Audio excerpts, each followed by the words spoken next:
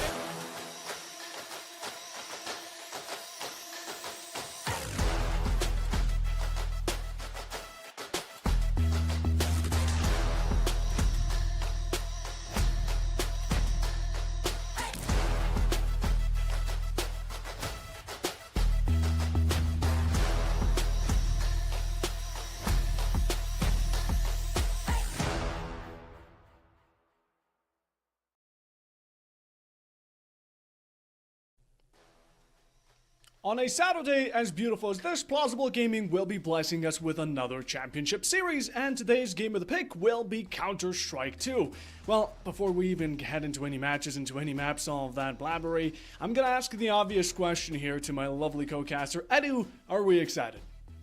Oh, absolutely. I'm back on the mic here at Plausible. Of course, joined by you today, Puffo, and it's going to be very interesting to see, what kind of talent has now sprung up in this new season, as this, of course, is a community-ran event, of course, backed by Plausible's LFG, and of course, backed by viewers like you at home. But looking at everybody here, looking at the teams that we have, some of which have been kind of making a name for themselves on the other side of tournaments, but it's getting bigger.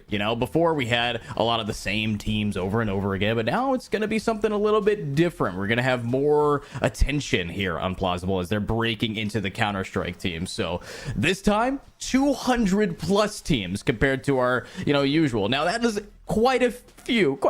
I mean, what is that, 1,000 members, 1,000 players? Just a bit, just a small amount. We work with it, but this is what Plausible here deliver. And well, for today's semifinals, we're going to be having 4 teams face off in 2 best of 3s. And what's interesting about that is up until today, every matchup has been a best of 1, so these teams can now get a bit more warmed up going into it. And well, let's speak of the first matchup here, as it's going to be the previous season's reigning champions, SK9_GG, facing Permita. Now, this is truly a matchup because SK9 are looking to reclaim the throne. Yeah, absolutely. A lot of these teams that are going to be coming into Plausible right now for this season have also been making names for themselves in some Face It leagues and other places across the European Union, and some, I believe, are international. So seeing what's going to be going on between these two, Permita is a team that, we've seen some stats for. These guys have scrimmed, pugged, and played in other tournaments, and SK9, they're the #1 seed going into this because they dominated in our last season. So looking at our best of 3 matchups, it's going to be a little bit of a shift in pace for a lot of these teams because some of them are new to the Plausible format, but I don't think any of them are new to tournaments, as we're going to be seeing this best of 3 really kind of test out your experience, how much duration you can go for, your endurance, as we call it. Hopefully these guys can endure a full best of 3 today and then make it all the way to tomorrow's games as well. That grand final is going to be very exciting with how many teams kind of funneled in, and now it's the final choke point with only 4 teams remaining here.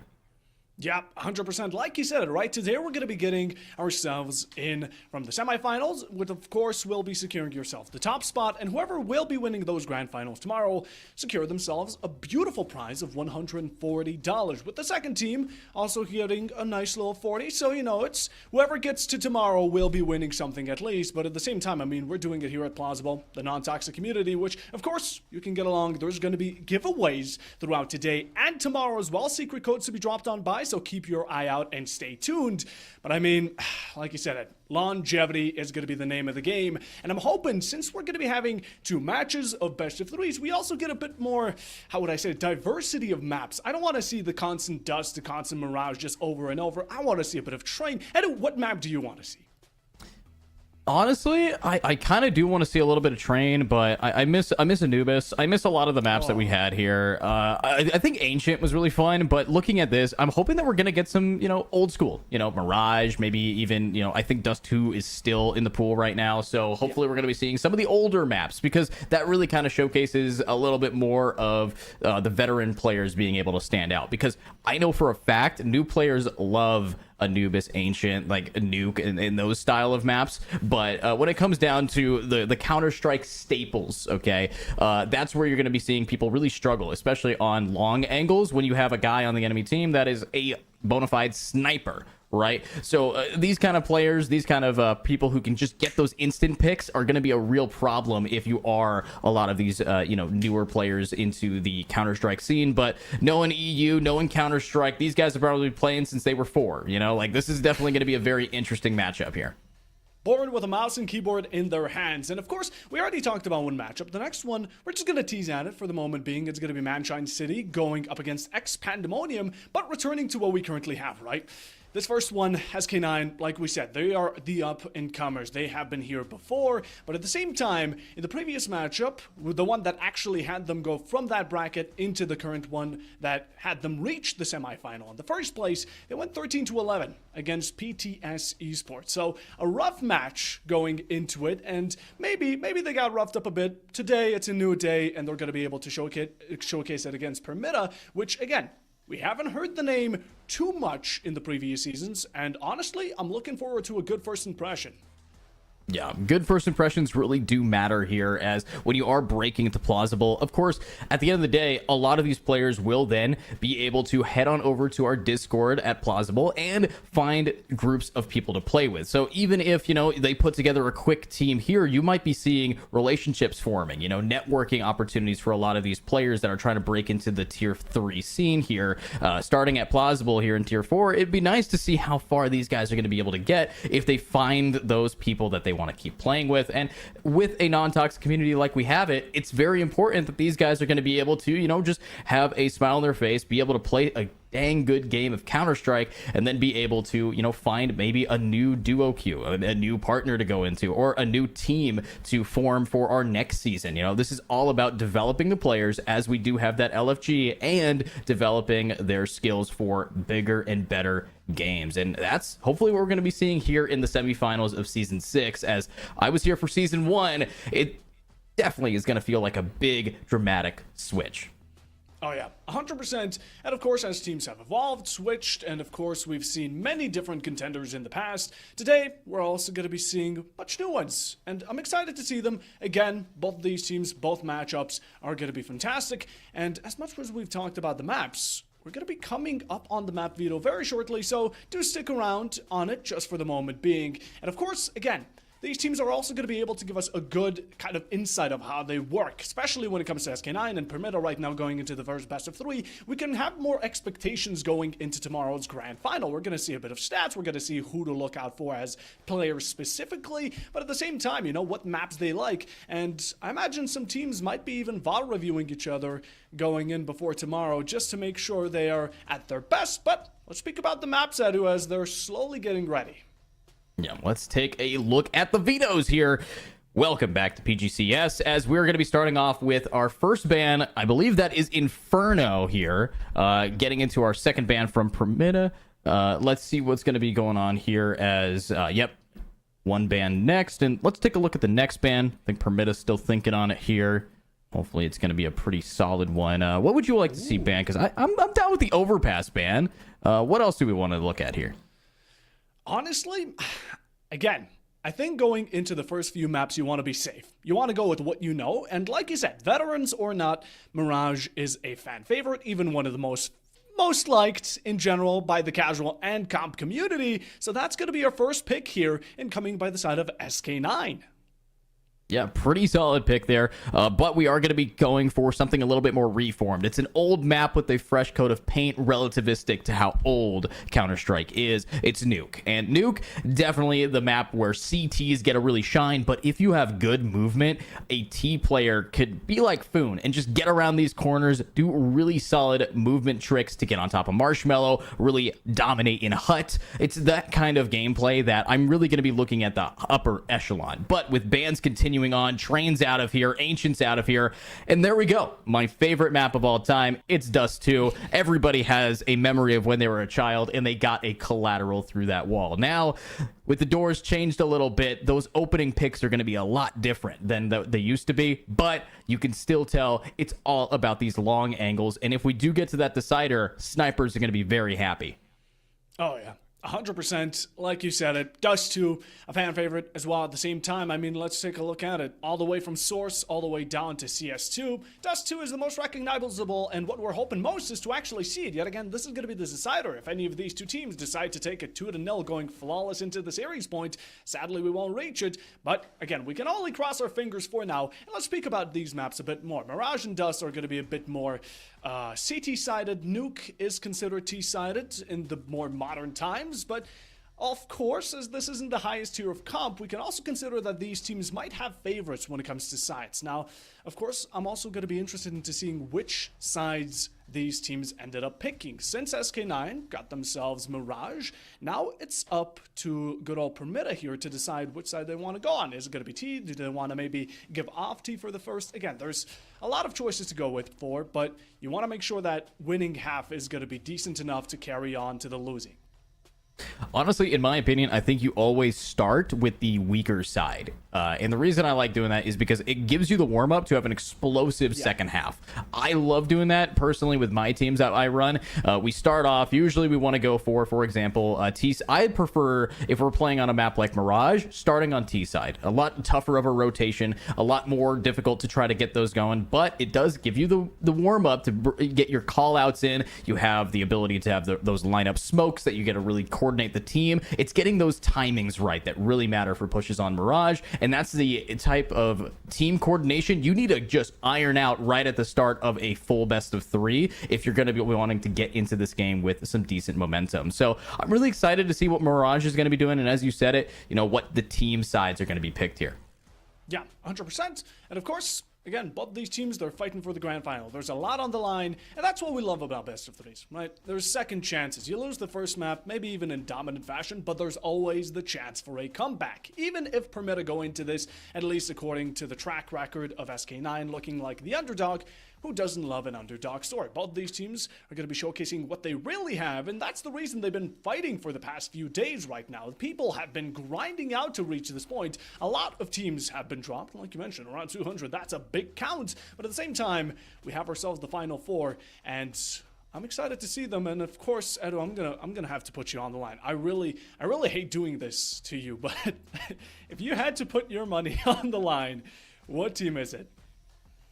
Well, honestly, it's not up to me to decide. If anybody does want to make a prediction right now for which team is going to be taking it, is it going to be SK9? Is it going to be Permita? I know a lot of people, when they start tuning in right as the games begin, you're looking at your buddy. You're looking at your player. They sent you a link in Discord saying, hey, or it's time to watch me play some really solid Counter-Strike. So you guys let me know what you are thinking right now, as I love what has been built up over the course of the past year or so with Plausible Gaming. I do want to say one thing in particular. Looking at these teams, my money is always on reigning champions. I like seeing just streaks. All right, I don't want someone to be able to jump on into a new tournament and really just kind of dominate. I want to see the people who have been there, who have earned that spot, keep up and see how consistent they can be. So I think right now I'm going to be leaning towards SK, but once we start seeing how Permita plays, that's going to be easily changeable. 100%. I agree with you 100%. And, you know, maybe Permita are going to be the ones to start off on a streak. We're going to have to see it, but as well as at the same time, we are slowly, really slowly, but surely also going to be starting to prep up for the match. And again, for anyone that wasn't here when the map bans happened, we're just going to give you a quick reminder. It was Mirage, it was Nuke, and Dust being the decider. Now, of course, this isn't going to be the only matchup. We still have another one right after. And anyone incoming, make sure to join in on Plausible. Again, we have a tool, we have a Discord. Come on by, join on any stream that you can, and enjoy the show, as right now, we're about to be slowly heading into the first matchup, the first map, Mirage, between SK9 and, of course, Permita. Edu, I'm going to ask you again, are we ready? Oh, we are ready, and we are in. Already, we're going to be starting off with a pretty dang solid push here onto this main site of A.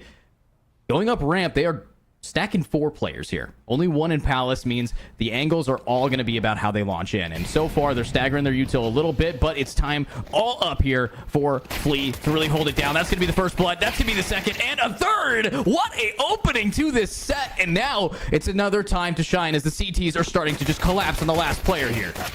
That's going to be the one pro you get with that USP, right? Head taps are instantaneous, especially when in the first one with the pistol rounds, you necessarily can't afford any armor, nor do usually people go with any utility besides maybe smokes for the bare minimum to get rid of those common angles. But as you saw right now, Flea going with 3 head taps consecutively, one after another, and making SK9 fall, all left down to the final player. Just like that, they secure a first round. That's how it usually goes. And I'm taking a look at 19, and I'm not liking what I'm seeing, Gedu. Wow, very aggressive here. We already have Teal M4A1S in the hands, trying to spot out any of these players with these deeks, and that's going to be one player down. Deku is gone. Does not have the powers he needs, and now it's just going to be a little bit of a jiggle peek. If you could take out this CT player, that is a rifle in your hand, and that could turn the tide here. So it's all up to Merca, and no, Teal says it's over. Teal over and gets 2 now with only 3 remaining. There's not much time. They need to at least get that bomb planted if they want to get some money this round. 100%. We can respect the effort. SK9 with the Deagles trying to fight back against it. And of course, if you can tap those heads, it would be deadly. But look at 19 up close and personal with a shot. And that's where it reaches his top points. As although not being able to connect those shots, goes in for the reload and still finds it. Resurgence, we can't be affording to miss shots like those. But Permita, of course, accordingly to how it usually goes, will win their second round. But SK9 can now fight back. Wow, very solid of a round here for Permita.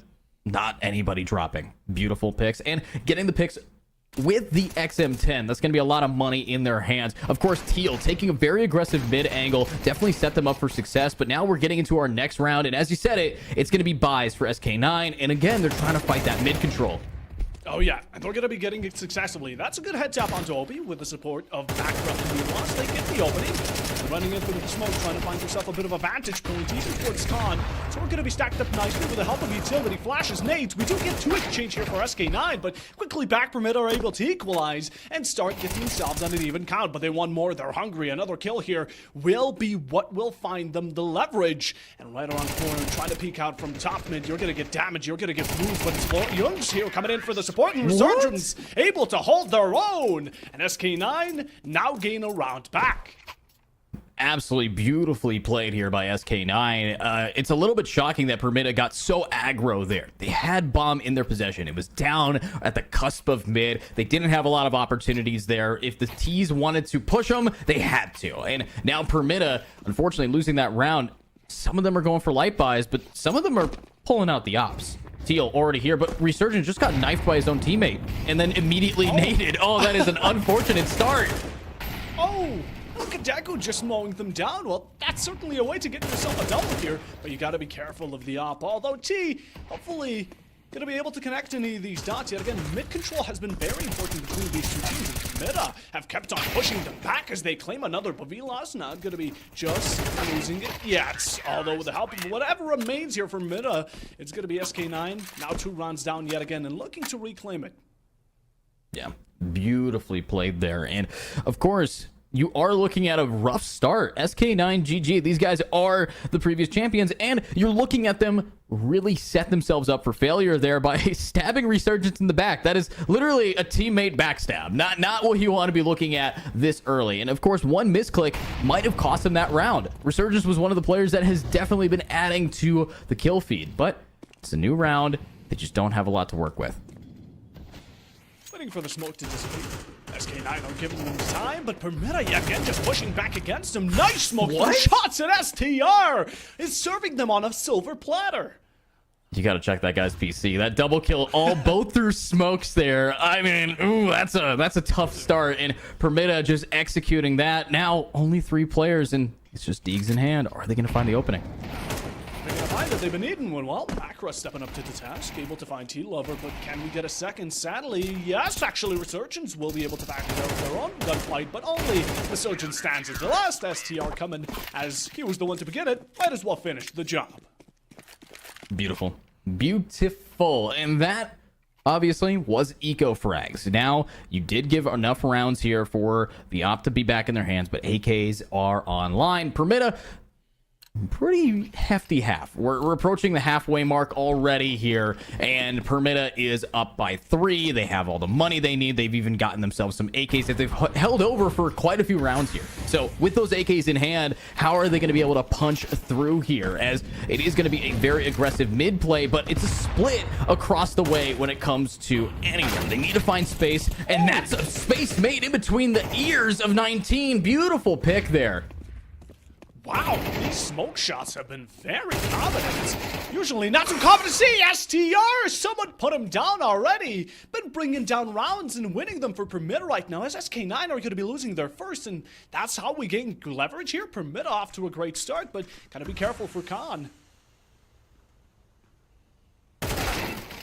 Ooh, almost had the flick there, but Fleet is going to be on top of it now. Strength looking to maybe just find any lurkers, but it's Vloss who's getting yet again another pick, and this is where SK9 has succeeded in the past. It's these two players with a little bit of clutch energy, finding someone, catching them with their pants down, but not being able to punish. Now it's just going to be Younger trying to push on in, and boom, it's Strength. The guy lives up to his name, holding his team down with these kills, and now it's just one left. And can we see Yas getting it? No.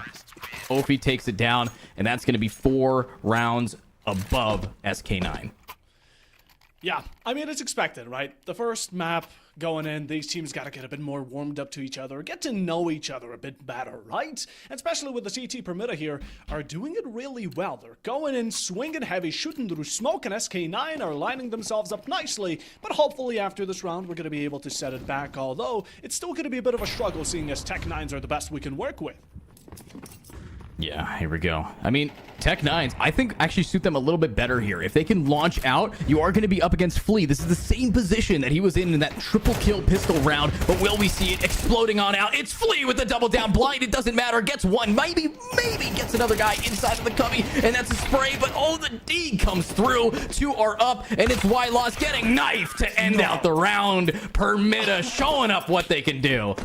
Oh, what a way to blossom T-Lover there, making it dirty, but really going for the mental game overall. SK9 here are going to be looking to shoot some back. Now, they've only had 1 round up until now, but that's how it usually goes. Like I said, a bit of a rough beginning, but we can only make the future brighter just looking at these sprays again and randomly swinging, finding the shank. But, of course, SK9 going to be fully stacked out, and we also get to see their first op on Deku. There we go. Now it's the T-side op. This might be able to slow down players like Teal, but he has just enough time to swing out, but he didn't time it quite right. Teal, though, is not going to be opping in the window, this time executing Resurgence's lurk. A huge opening pick here and slows down SK9. Now they're trapped in mid. How are they going to be able to push through connector? How are they going to be able to get it as Ophi's getting 1, but might get 2. There's Strength on the side. 19's doing theirs, and Ophi executes. Oh, what teamwork! Permita are really working as a hive mind here, while SK9 are distracted at taking out OP on window after the casualty they were just dealt. The rest of Permita are going to be now sneaking up the full roster towards mid. We see some on short, we see some in con, and SK9 just like that extinguished, but we got to make sure that this round is going to be a bit more T-sided, because yet again, SK9, we haven't really been giving Permita that many kills, or at least haven't been able to back up our own eco, and we're going to be served another really low budget count if it keeps on going.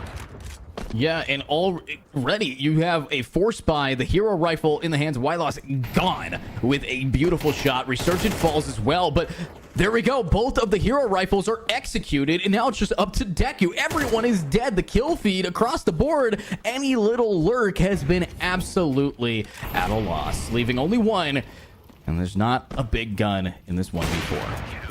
Oh, there it goes. Nice lean into it. Deku loses their life, and Permita with 8 rounds now. The only one we've seen is SK9's 3rd one, I do believe it was, but up after that, the snowball was picked up yet again for the CT side, and the flick there from 19, a beautifully performing player.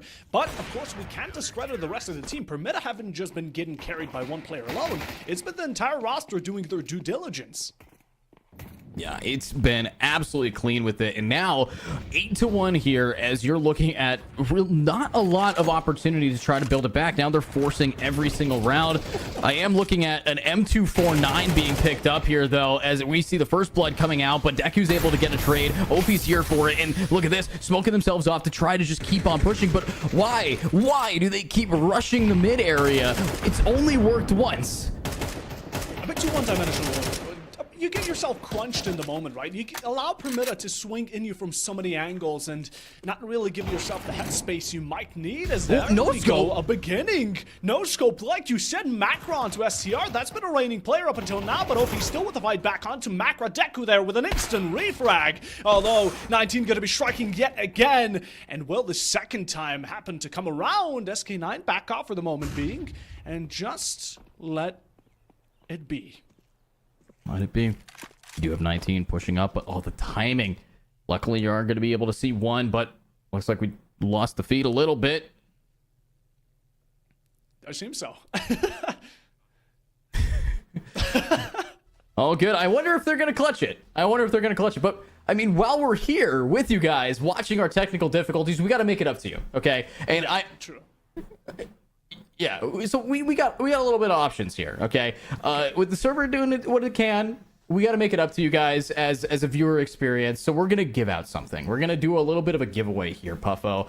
And of course, if you guys know how our giveaways work, you're gonna be seeing a link in any of the chats of the streams that we have here. But let's jump into the game, and then when we get back, it's time for AIM Duel Alpha. That is the code of the day, and as you can see, the AIM duels of that last round went to Permitta, and that is no spaces, all caps, AIM Duel Alpha, and you can use that in the codes. And there is one player needing a little bit more of that AIM Duel win. Oh, well, it's going to be a giveaway of bodies here, but SK9 looking a bit brighter than ever. And now only one round, they're looking to make it better than before. A second one here looking to go in for the swing with the forward of Palace and just overstimulating some of these players. Afi and STR, not much of a response, leaving 19 in a 1v3. And with the bomb having still much more time to be planted, Permitta could even just, or rather SK9 here could go for a rotate, but they're just going to be sticking true to the roots. And there we go. With the spike. Sorry. Bomb. Not that game. With the bomb planted here. It's real tough. 19 knows that SK9 is finally at the upper hand. Has an op. Does have a decent amount of money. I mean, 19 could go for the clutch here. But opting for the save, it's more so to keep an op away from SK9 than what he needs. And Oh, wow. That's certainly a way to go out. I mean, look, the positive, the only negative here is the KD going down, question mark. SK9 don't get the op, they don't get the kill, so no extra credits there, and the round is quickly finished, so we're also saving time. That's certainly a way to do it, 19. Respectable. yeah, very respectable. And now you're looking at 9-11. You're looking at 4 ops. Oh, no. What are they They are not treating these players with the respect earned from last tournament, and that's the punishment that they get for it. An opt to trade it out, but here's another one. Oh, Oppie strikes again, and that's going to be why Loss losing his life. SK9 now struggling to get at least one more round in for that 9-3 split, maybe activating the curse if they so do wish, but Permitta, I don't think they're going to be allowing them to do so easily. So obviously not easy. You walk into any of these line of sights, you're going to be getting beamed by the ops, and might be able to spot out one, but a little bit of an ego swing there from 19. Will get punished for it, but these guys, they seem to be not having the ranged weapons they need, but luckily the one rifle in the game is strength to be able to get 2, and there we go. Quick scope takes out Marka, and now we might be able to see another one, and never mind. Bit of a cliffhanger. You know, we're just going to have to leave you guessing right now. Completely fine. Again, we can't imagine how that round ended up going. But either way, I mean, the first half here for the side of Permitta was strong. We can talk a bit more about it because that last one was a bit more rough on the edge. And I'm hoping the 1v3 actually ended up going SK9's favor. But in general, very doubtful. Low chances, not impossible. But either way, the half was definitely won here by the side of Permitta. And in general, I mean, looking at a 10-2, 9-3 split, maybe it's bad, right? Maybe some are thinking that it's already over, but No, I think that SK9 can still bring it back, especially because in the second half, they're on the CT side, and that's what matters most. Yep, and now it's the side swapped, and SK9, they are not at 10. Permita is currently in the lead right here, as we are going to be seeing them push on up, and Flea gets a first blood here. Deku jumping up and grabbing Teal, but what a snipe here from Y. Might be able to find a couple more, but it's all about timing here. Unfortunately, B-side's empty. Deku making some heads empty. Might be able to find another one, but Flea pushing in with another shot. The USPS is grabbing one just to do it. And it's just up to strength. 1v2, 1 HP on Deku. It's not gonna Time against you. No kits. Goes for the swing. One through window. STR claims him. It's going to be down to this 1v1, and STR actually finds the second as well. And now Permita are going to keep up the streak. Wow. Absolutely clean with it. Now, unfortunately, 9-3 didn't happen. 10-2 could have been, but you needed to win the pistol round. You have to win now 9 in a row to tie. And that pretty much means you are strategizing for next game. You're strategizing for what's going to be happening here on Nuke if you are SK9. And if you're not strategizing for that, it might be a waste of time. Might just be so. What is this? Confidence from Deku we're seeing, just going for no scopes all the way from top mid onto window. Flea in the meanwhile is going to be picking up one and getting picked up quite shortly after, although Khan still being a disturbance from the side of SK9 as they keep on swinging with the deagle. STR will be claiming the life of Wild Loss. 19 there with the second follow-up, able to give Permita a 1v4 situation with only one loss of players. And the last one, Young here, going to be simply T-Spawn running around with a knife, maybe looking for any tertiary kills, but I doubt anything past it. Nah. Easy 1v4 clutch. Never put your doubt on my 2-11 boy. This guy's gonna game, all right? And going in with that 22 ADR is about to quadruple it. Youngs, you've got it. Your moment to shine is now. And there's going to be a couple of dings, able to find one. The bomb is right around the corner as well, so potentially could be there, but STR does hold the better gun and will be giving Permita a very quick match point. Beautiful. Now, look at this. We only have 1 point away, and we just watched one player nearly double their kills. This could be the round for SK9 to bring it back, but they do have some rifles. And by some, I mean one. And you look over at Teal, who's still rocking the scout. We're looking at 2 scouts here, 2 SSGs. Can it be enough? We're looking at a decent aggressive play, though. The MP9 to cut the distance. And that's going to be a newfound AK in hand. This could be the real start of the game. Yes, it definitely could be. Never too late. Never say never, because right now, it's going to be still contested quite heavily. Deku able to come in for the support, and Ram going to be quickly backed off of by Oppie and the remainder of Permita, as they just seem a bit too frightened to challenge it. Only 3 left. Some decent damage taken. You have now 2 rifles in the hands of SK9, and they found AK. If these guys could just get the angles, you can see them sticking it up, but unfortunately, overheating is going to be a bad problem. Pushing on up, you do see Marco spotting out one, but finally executing one, gets the spray, finds the last, and it's up to the pistols. And the Kobe from across the map from Resurgence. Another clean one. Really good.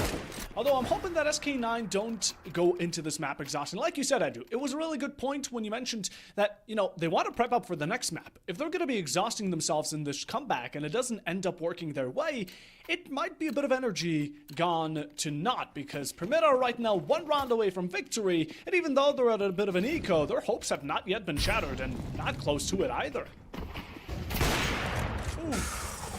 Dang, Deku. Clean with it, Teal, and hopefully we can see a little bit more. We're going to be having the Deeks again, execution style, with only 1 player left. Pushing up into window. Well, you have one on Cat. Deku opens up the door a little bit, but can we see the swing? And, nearly gets another, but now leaves Youngers in a 1v2, but what a shot. Ends the game out, and that is going to be map 1 going to Permita.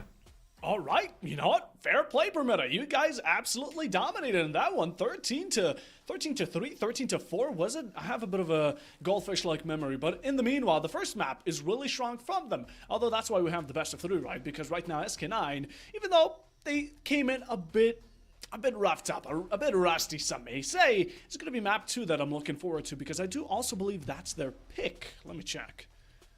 No, this was their map.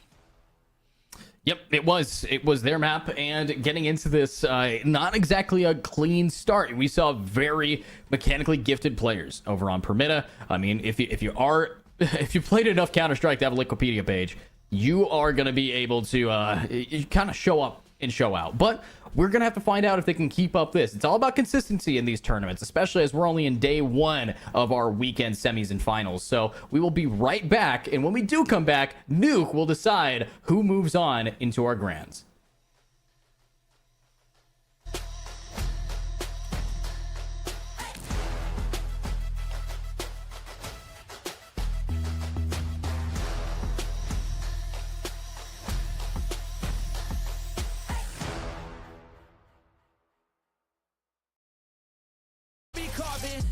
Through the hate, keep marching, and every day keep charging ahead till you get what you want, what you dream. Regret is a thing of the past, and you'll see that you always had it inside. It's the key to make the most of this life. Believe. No, we never sit still. It's time to stand up, time to take the red pill, to make this our world. Gonna die on this hill. Be ready to fight and be ready to kill. We never give up, no, we never sit still. It's time to stand up, time to take the red pill, to make this our world. Gonna die on this hill. Be ready to fight and be ready to kill.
You realize deep way under the surface, and like a fire that's cold in the furnace. This is your goal that makes it all worth it. This is your why that gives you your Thoughts can keep you down, pushing deep until you drown, or they can keep you up strong, focused on the now.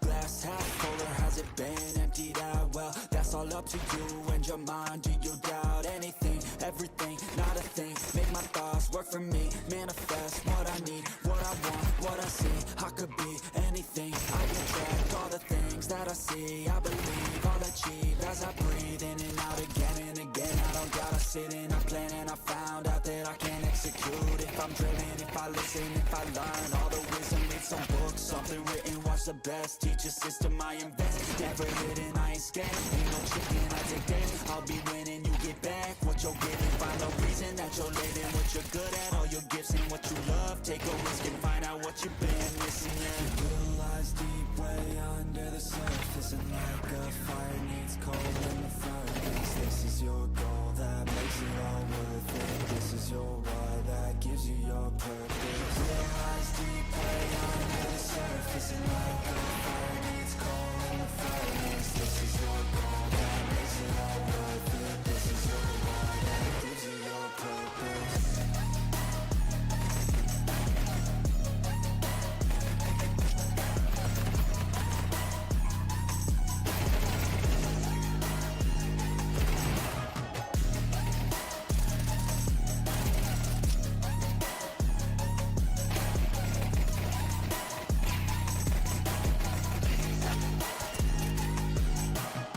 Purpose is better than any drug you could ever think. If you know why you're doing something, that's all you need. I wake up ready for the day because I believe in everything that I'm doing, like it was meant to be. I get fixated and captivated on learning things. Don't hesitate to ask questions, the answer there's somewhere I swear I can find a recipe. By testing, learning, and turning into a better me. Lies deep way under the surface, and like a fire needs coal in the furnace. This is your goal that makes it all worth it. This is your why that gives you your purpose. Your still lies deep way under the surface, and like a fire needs coal in the furnace. This is your goal that makes it all worth it. This is your why that gives you your purpose.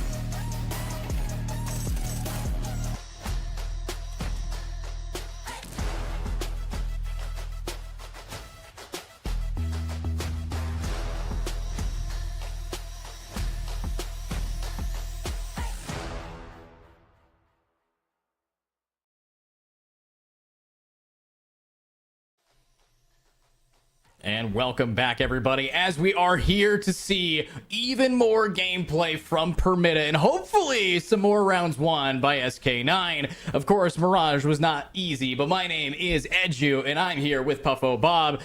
Puffo, Mirage, not the best map for these guys, but Nuke, it could be different. It could. It definitely could. You know, we leave Mirage in the dark pit of a void that it is. We don't talk about it ever again, and we hope to see SK9 bring it back in the enemy's map. You know, it's quite common in FPS, I guess you could say, tradition that enemies like winning each other's maps. So we get to see that quite a bunch, and, well, maybe this is where SK9 are going to be shining a bit brighter, because as much as we're going to be leaving Mirage in the past, we're going to be focusing on Nuke, which is a bit more T-sided, so maybe, just maybe, it's a better time for them. Yeah, hopefully Nuke is going to be an angled gameplay-wise, because what we did notice, if we do look at the games and the rounds that were won on Mirage from SK9, they were pretty dang clean with those deags. And when you have a map like Nuke, you have a lot of close quarter combat where maybe a deagle doesn't have to be as pinpoint accurate, and you can actually just get the range difference on, let's say, an AK, let's say a M4A1S. You can get in front of them faster, and hopefully that's going to allow them to really execute, because a lot of their kills were close quarter combat, and that is kind of what Nuke is known for. Now, you do have the elephant in the room, or the elephant outside, which is going to be the outside angles here. You have players on top of Marshmallow. You saw 4 ops at one point, so everybody kind of likes to snipe. They're kind of memeing around right now here for Permita, and with an opportunity to really bring out those snipers, it's not going to be an easy push for anybody here on that T side. Yeah, 100%. Nuke is going to be a huge advantage here. Hopefully, it's also going to be, again, SK9's moment, because if not, they're not going to be seeing the grand finals like they did the previous season, but it's going to be Permita overtaking that spot. And speaking about Nuke, you also got to be very careful about your rotations, because this is, I do believe, the only map that actually has 2 sites on 2 different floors that are right above each other as well. So rotations between A and B here, you have 2 ways of going, actually 3 ways of going down. It's going to be vents, it's going to be secret, and it's going to be ramp. Now, as a CT player, you want to defend those 3. You want to make sure that the T side doesn't get easy access. But of course, since I imagine that, I mean, at least I'm hoping that SK9 are going to be starting on the T side, maybe they're going to be using a bit of utility, snapping down, playing mind games. I think that's what they can use, because Permita here, we're not looking to sugarcoat it. They are good at clicking heads. They are really good at clicking heads. But SK9, maybe you can outplay them in the game of minds. Yep, or just pick up some shotguns. Or that. That also works on this map. You know, like, already though, SK9 will be starting off on the CT side. Permita ready to execute on the T's. This is where you're going to be seeing long angles and stacked sights mattering most. Right now, you got to play your lives when you have a team that can take it. One player can take out 4 of you. That's the real stress. And there we go. That's the movement diff here. Running on in, though, STR and Teal executing 119, finding theirs, and that is going to be a completely open B site. Huge opportunities for them. And now with B getting the bomb down, where are the CTs going to re-hit? You got one up top here. And this is what I mean by the deagle. You can just poke with the long distance, and you can just execute anybody here. But we only saw 1 pick from SK9. Yeah. Not the greatest, but Permita, we can definitely give credit where credit needs to be given in this case. Played it well. We also can see that they instantly went for the rotation down vents. Now, while SK9 were holding that accordingly, Permita outgunned them in the moment being and got themselves a pistol. Now able to traverse that onto a majority of the team being able to hold the AK in their hands. Even with the back 10, you were still able to challenge, but now without casualty. Beautiful, beautiful spray down here. And oh my god, we almost saw another one, as hopefully we're going to be seeing a little bit more of these trades, and Resurgence does bring that heat. Teal Lover loses their head and might be able to find another one, but it's 19's AK who wants to keep tapping away, and that's one, that's two, and that is now a clear A site for this team. And what a shot from Wyloss, punishing 19's over-aggression. But can we see it continuously happen here? Because they just have to keep corner checking. And it's Deeg versus Deeg, but Wyloss takes it. One player left, and this could be a complete 180. Goes in for the reload, looking for another. Gonna be blasted to the pass with a nade right for lunch. And Wyloss is taken out, leaving Resurgence in the 1v1 against STR. But Resurgence able to hold his own, as SK9 now going to be returning around to their own. And also Resurgence picking up the AK from the T side, which is going to be a nice little treat. Yeah, but if any map is known for the Tech 9 rush outside of rushing the B site here on Dust, it is going to be Nuke. It's time for the Techs to come out, and I'm thinking that they're just going to do a ramp push. I'm thinking that they want, you know, just Tech 9 rush B. Obviously, we've seen great utility usage, but it's not going to be easy as no. They're taking it long. They're taking it outside. All right, interesting. I'm hoping they had smokes. Maybe they're going to be going down secret, or rather just looking to go into it. But you're walking in with a bomb into that loving head. Wyloss, 19 is going to be dropping the case, but at the same time, as that's gone cold, 19 has as well. The other thing here for SK9 is they're looking to continue it, and Wyloss already with a second into this round. Huge, monumental, the third following quickly, and Permita, majority of the team shut down, and even downtown, Resurgence is able to take on one. That's going to be Flea resorting down to vents and leaving T, speaking of who, upstairs alone and in a 1v5. Poor man. Yeah, doesn't even have bomb control. This is an eco, but they are relying on loss bonus right now. They spent a lot of money here. Teal's got nothing except for the armor on his back and the tech in his hand. And if he can maybe find one gun, he can really turn this around. Oh, but he's stomping right now. He's giving up his position. That's going to be an execute. Like, I don't know why he was stomping. He had the timing to just keep on inching his way through the map. Just got to hold shift sometimes, but T-Lover was a bit impatient, and, well, that's what cost him a potential kill or two. But the round was lost nonetheless, and SK9, you know, as much as, according to Mirage, but surprisingly, they're in the lead, and maybe this was truly the moment to bring it back. Here we go. Maybe the chance, but that was against eco guns. I think the biggest flex was the eco that we saw SK9 pulling out, but can they now keep it going? Where are we looking, 19? 19 is just entering, and he's becoming a flashbang instead of a player.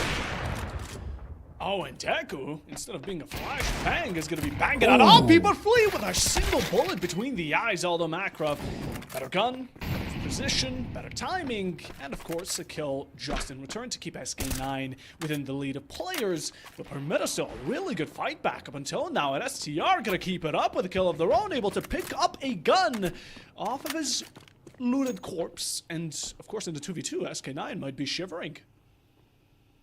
Shaking in their boots right now. Not sure what the options are. You have 2 players up versus 2. And bomb control fully in the hands of Permita. Let's see in a bit what the strats are.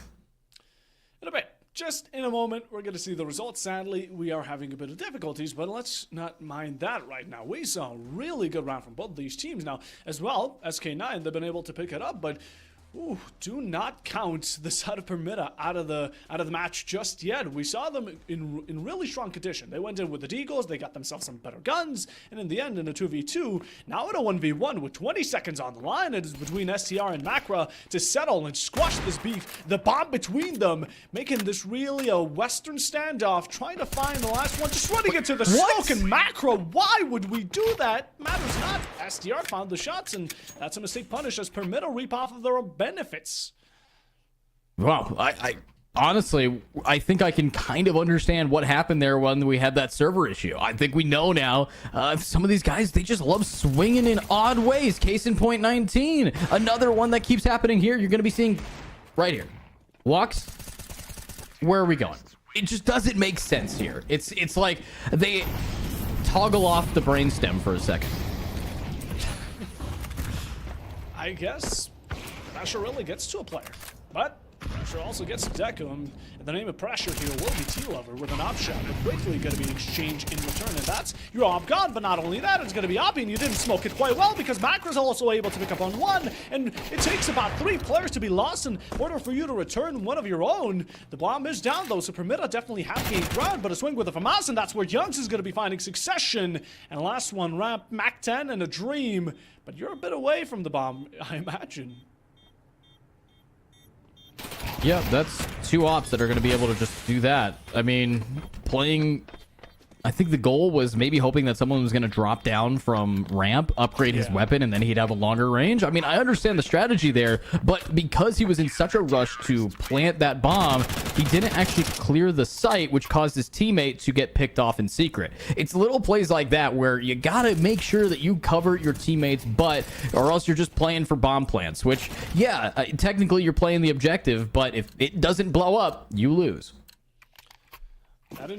That indeed is true. And in the end, you know, Permita here are not going to be able to pick it up. Going for long-range gunfire with the Mac-10, still surprising, but in the end, it matters. Now we're going to leave that in it for now. And just a bunch of utility rushing on in with the Tech 9 now. Oppie going to be able to find a great entry into the side itself with the Deagle. T-Lover able to find the second as well, and challenging the op player face first as Resurgent does return the favor, although Permita still off to a great way of starting this kind of pistol eco. Rounded up close, STR still claims the more, and teamwork, SK9 teamwork is what we need to see. All right. We might be able to see a turn up for Permita trading them out, but again, Permita is on a light buy, but somehow it doesn't matter. They've killed 3 players, and they haven't upgraded any of their guns yet.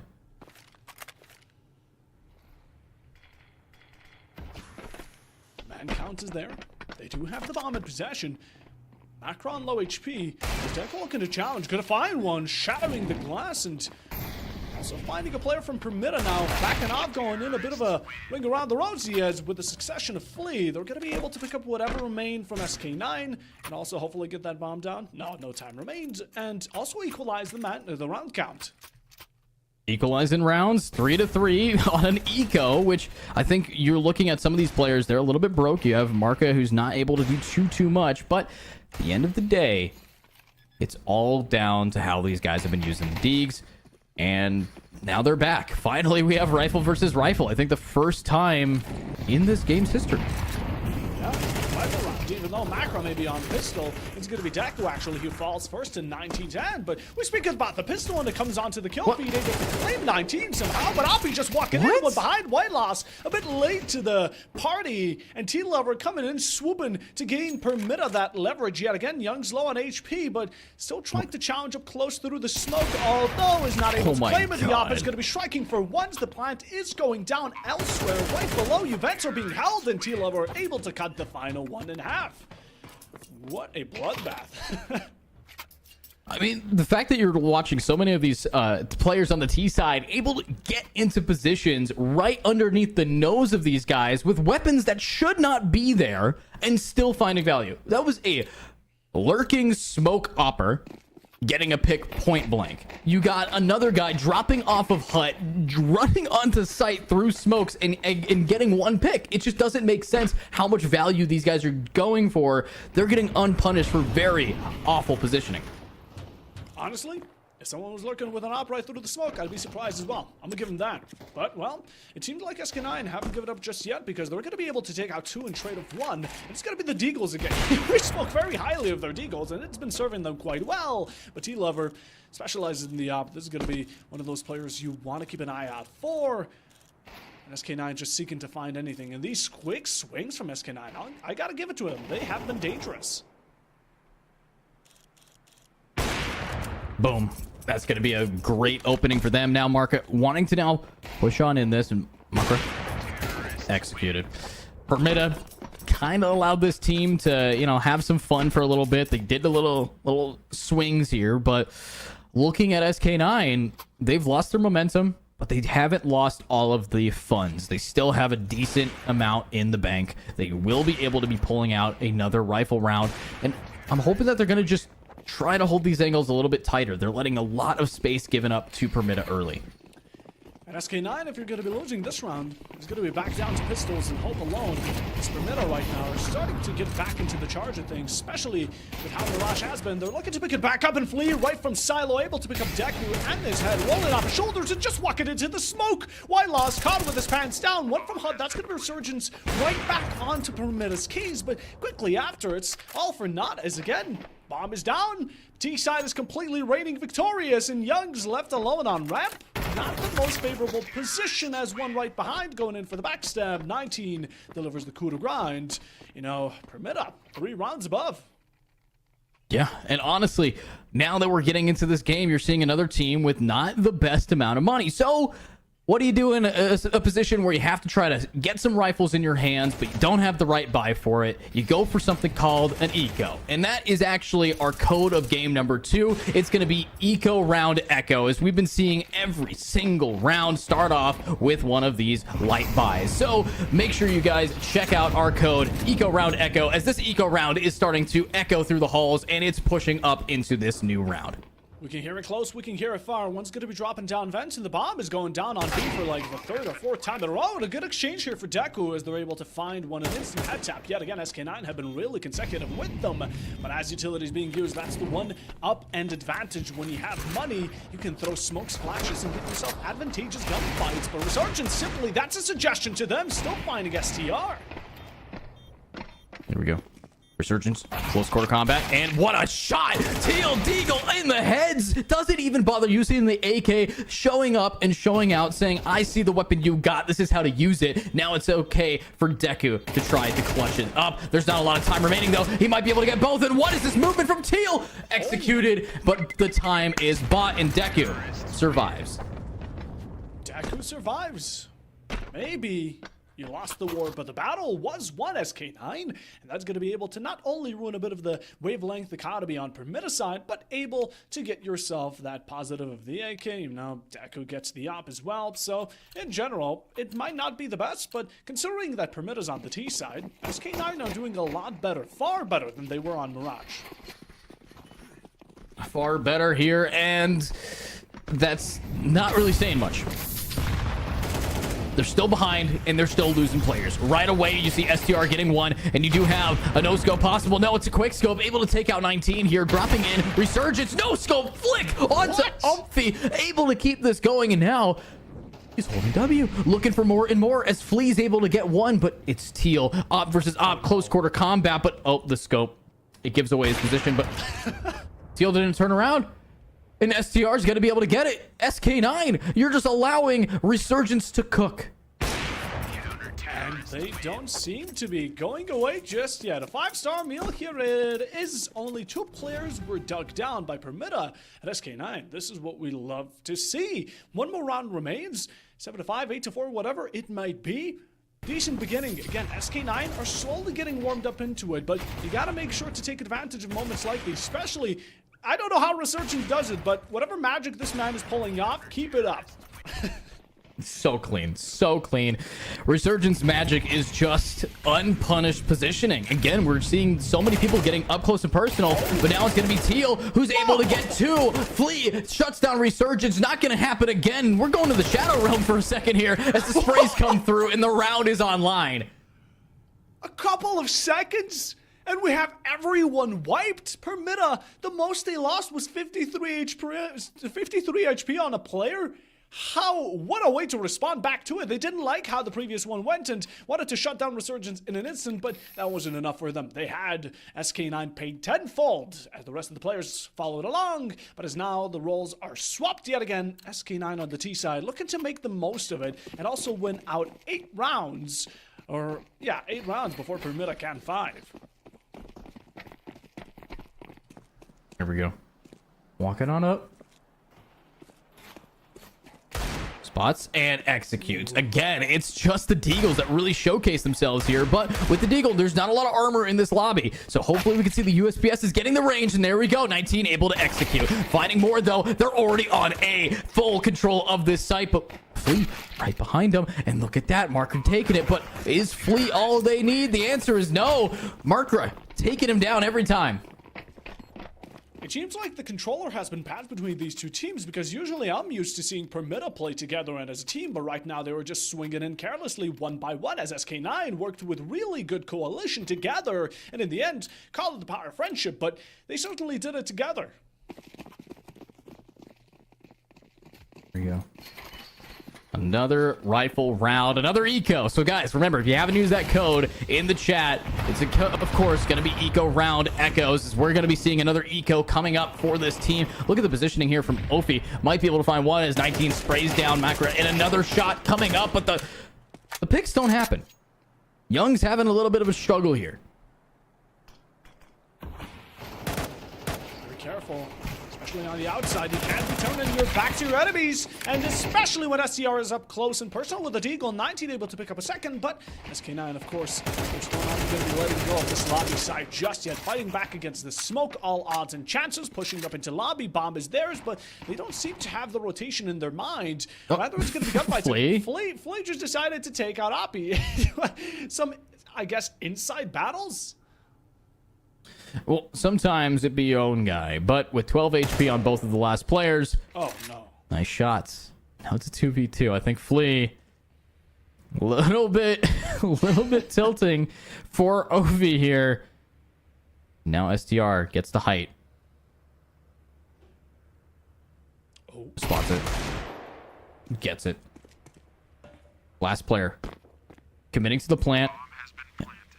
We do have one player here. They know that bomb has to be on B. But if they both double up here, they could be punished.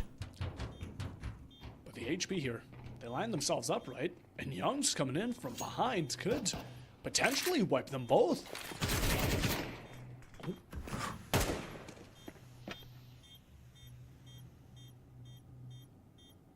No.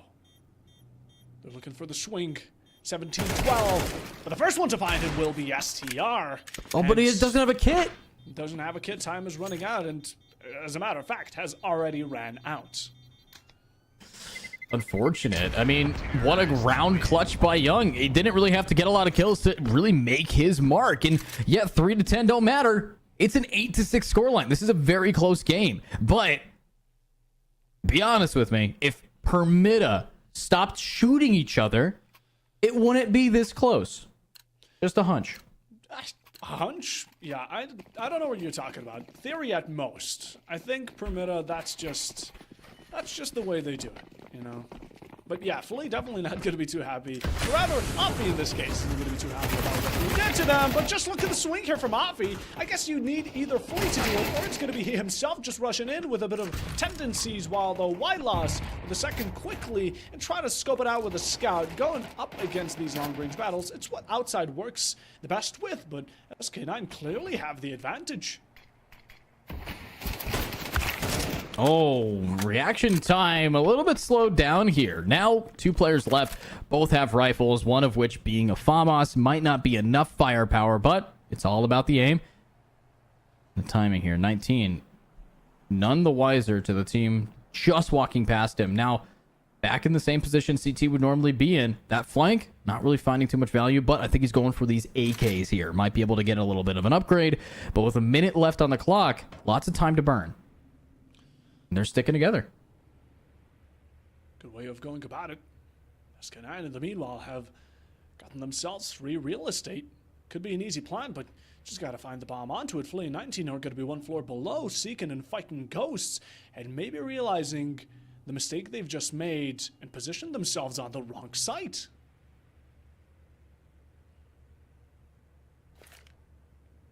Yep. A site, I think significantly tougher of a retake. 20 seconds, they're tapping, but that tap gives enough time for maybe a little bit of a rotate early on. It's gonna have to come from this vent, and he's making some noise. And he's out. You have one player now pushing hut. Is it worth it though? 2v3, halfway down. Going in for swings, able to find one headshot, but without the support of their teammate right on time, it will not go their way as Deck was able to finish both of them off. And SK9 now only going to be a round away from Permitta's current score, getting a bit more dangerous for the CT side here. Yeah, honestly, huge. But looking at what we have right here for Permitta, they're losing a lot of rounds off of, honestly, staggered buys, aggressive plays, and not exactly playing as a team. They have a lot of really mechanically gifted players, but they're not taking advantage of that because they're all trying to have a hero play. Flea, though, gets the information, knows that this is going to be a rush. Will this M4A1 be enough? One drops down in, spots another, and that's going to be the first blood down. A spray, another in the bomb, hand delivered to his teammate, but finally the trades come through. There's not much left. There's one in control room, but will it be enough? Gotta be careful though. Ilas just walking in into the middle of the site, and as shots are being administered off, he's able to clear one extra player before going out. Now Permitta still hold one player above. SK9 are now gonna have to rely on this post grind to find their final few, but they still have a bit of utility. Two flashes on deck as well to use. The one disadvantage here will be the count, but Whitelaw's going to be able to equalize it out. All the STR keep it up, but in a 1v1 now you're trying to play a ring around the rosy. Makra and 19 don't have the direct information. The Nagab is now going to be spraying and praying, but Makra just stands and takes it right behind the final and able to sneak up on him and allow SK9 to catch up to Permitta's score. Something about picking a map makes you play significantly worse. I don't know what it is, but every time I've been here at Plausible Gaming, whenever a team picks up a map and says, yeah, we pick Nuke, yes, we pick Mirage, those are the maps they lose without fail. So will Permitta keep living up to that streak, or will they figure out, wait a minute, guys, we are tossing like it's a game of catch? That's what we saw from SK9 on Mirage, but Permitta picking up that bad habits? Unusual. Well, maybe SK9 are going to be able to still claim that grand final, but what a 1-for-1 exchange here between T and Whiteloss. Although still, no vantage. Trying to find that high ground will be Daku, and successfully does so with a great shot towards Garage. And a second one here from Makra, able to spray down Flea, as now A has been completely given up, and Permitta are left but only with one AP. Not much to give SK9 back in the lead, but how much longer will that stand for? Wow, absolutely clean. Look at how many rounds in this half has gone to SK9. Permitta has not been on the board since the swap. It was 8-4, now 8-9. 5 in a row. We're going to be seeing this streak happen. And again, more staggered buys, but maybe Teal Lover forcing this up while the rest of his team kind of just Oliver twists it, goes to the scraps here. Might be able to work it out. Pistols. Best friend here. Well, SK9 are looking to put him to work. A bit of a quick peek action. Whiteloss will be the one to open it up onto 19 Skull. Permitta still struggling on the outside, but Flea not so much. T-Lover does join the family 6 foot under Oppies well quickly after. And although the final two are going to be very much away from the site, fighting a 1v2, which could definitely give them a bit of a head advantage, and STR are going to be quick on it. It's still SK9 with a lot more ground control and the bomb in their hand, but don't let go of it right now. You're going into dangerous territory.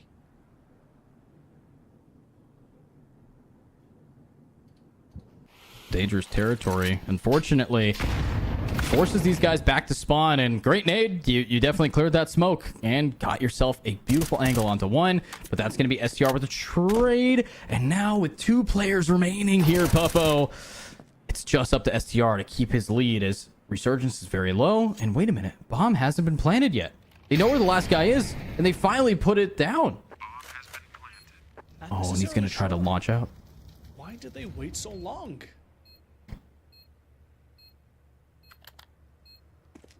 Oh no. They're both in one angle, crunched up together. And SCR spots them out, drops all the way down, reveals his location with a shot, looking to smoke it out, but I think someone's going to be swinging in, giving away his position. The Molly is popped in a moment, and this could be a huge way to give it back, but just with a swing from Whiteloss, STR a bit confused as what direction to take, and SK9 now on a 2-round lead. Beautiful. Absolutely beautiful here. With this able to just keep it cleaning, you're now looking at another potential chance for Dust 2. There's a good shot here that Permita, you saw how good they were on Mirage. Dust 2, another oldie but a goodie. Nuke doesn't feel the same as it used to. Can Permita just be trying to get onto that Decider? Can they want to get to a map that they just know like the back of their hands? Are these kids a little bit older now? Maybe so. This is Permita's chance to finally strike back. It's going to be, again, a rifle round. Both teams do seem to be stacked to a certain extent, but with the utility on the CT side being quite low, they're also going to have their breaches a lot easier to be penetrated by SK9. They're looking to do exactly that, although a lot of utility just chucked out to the outside. I don't know if they're looking to find entry onto Secret or maybe just punish any Permita players. That does seem to be the case, although Permita are playing a lot more safe.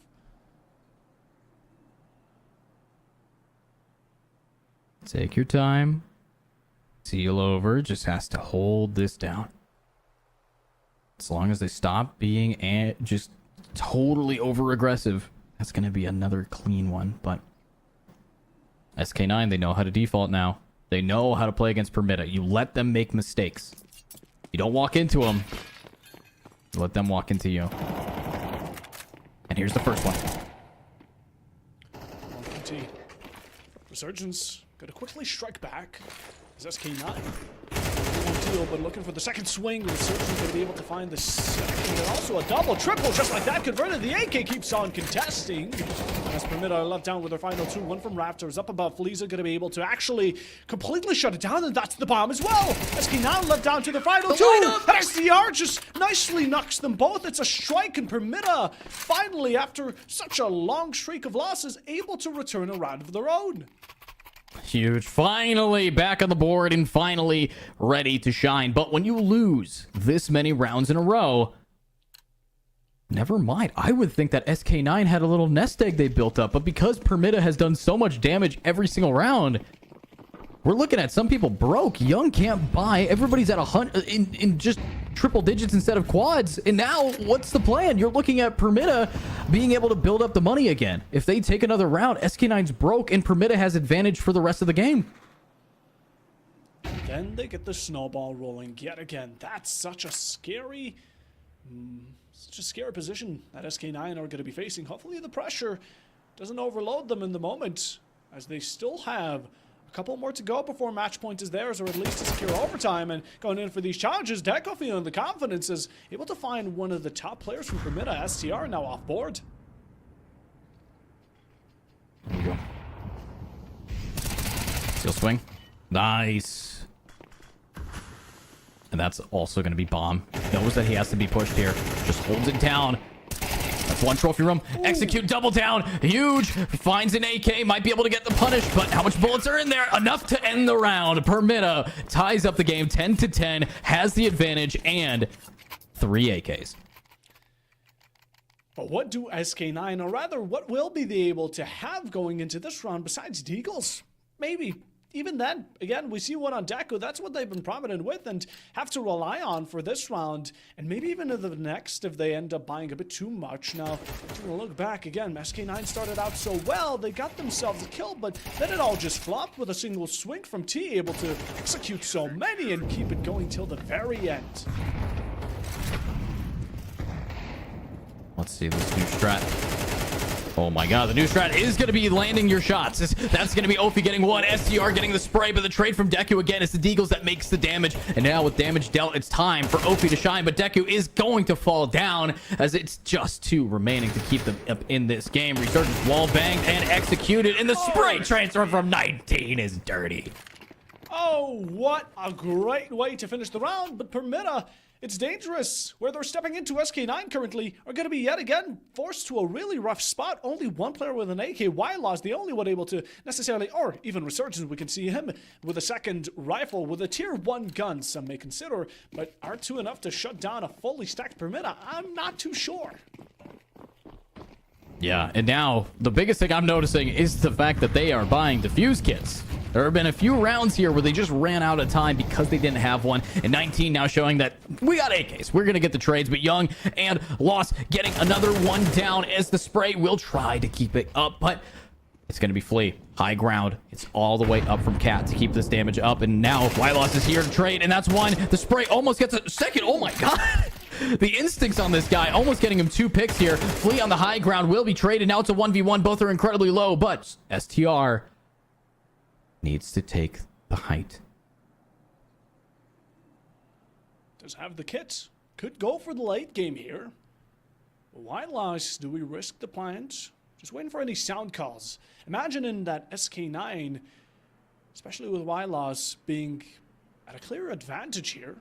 Has the flash, has the plant, could rotate to B, and I think that's exactly what we're going to be seeing. Nicely pulls out the knife, going to try and speed up the process as much as humanly possible, but you got to be careful because STR could be in any corner, although none of these players necessarily have the direct location of each other, and that's what makes it so scary for them. There we go. 30 seconds. Bomb in the hands of this player. You are looking at maybe a chance to drop back down, go over to the B site, but I like the positioning of STR. As you were saying, this is exactly the kind of play that you want to do to try to burn down that clock and force a fight in your advantage. And if someone's planning, their pants are pretty much pulled down here. Oh, perfect time. So clean. And that's match point advantage here. So, Puffo, I'm looking at this.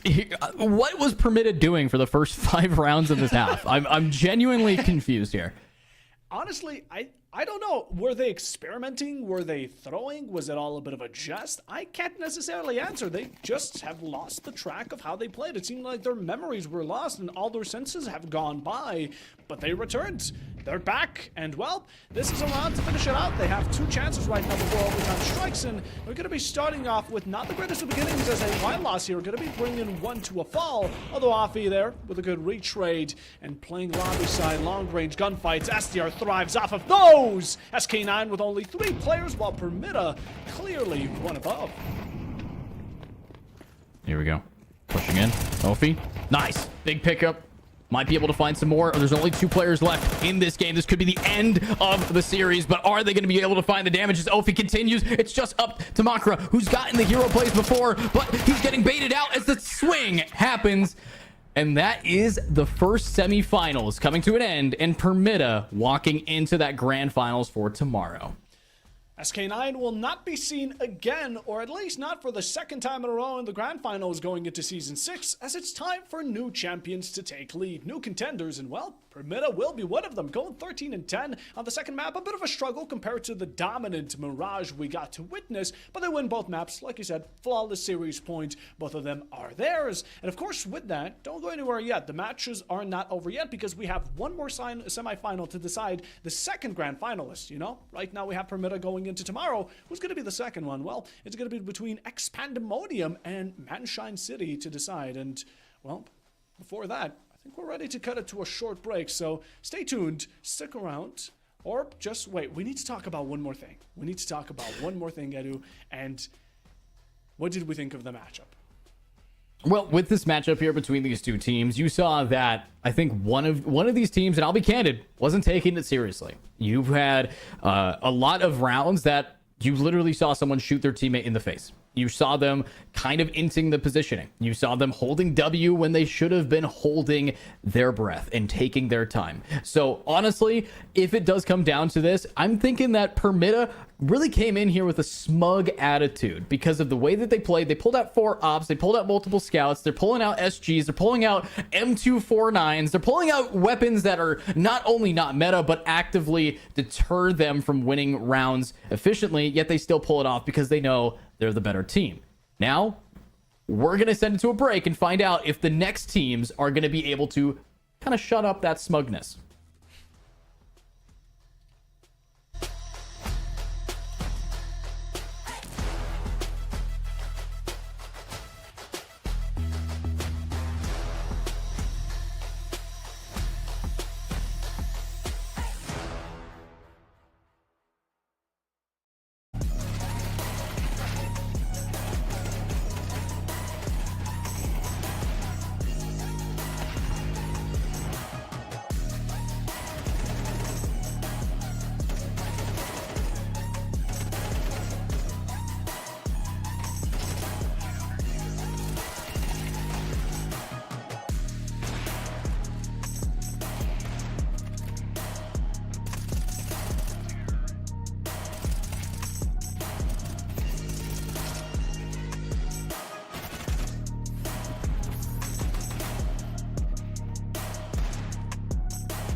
this music was my ticket.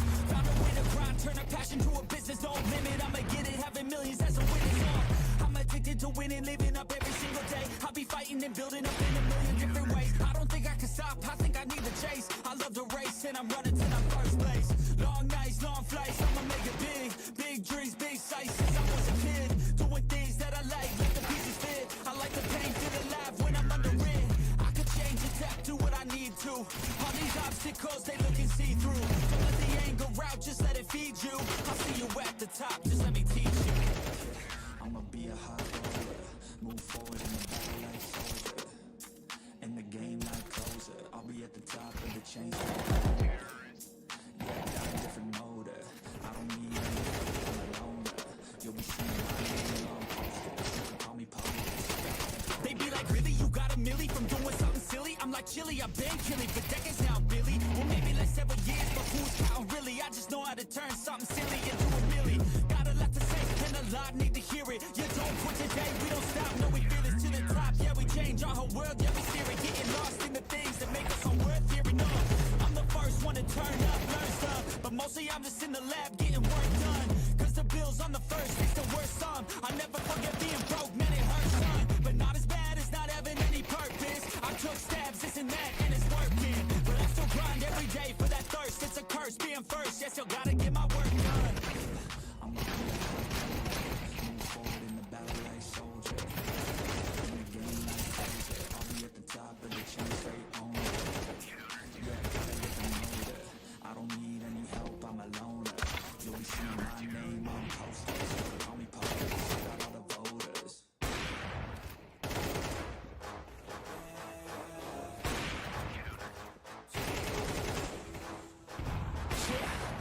Let's go.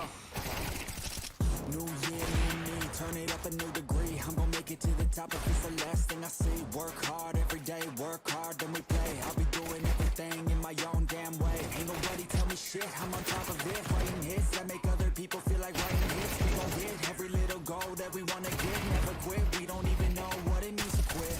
Write it down, what you want, what you need, what you see.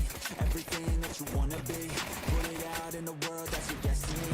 In your mind, what you need is to have a lead. I'm gon' make it to the top, cause I never stop. My on switch doesn't have enough. I think it's broken, I think it's lost. I guess that's why I never take a loss.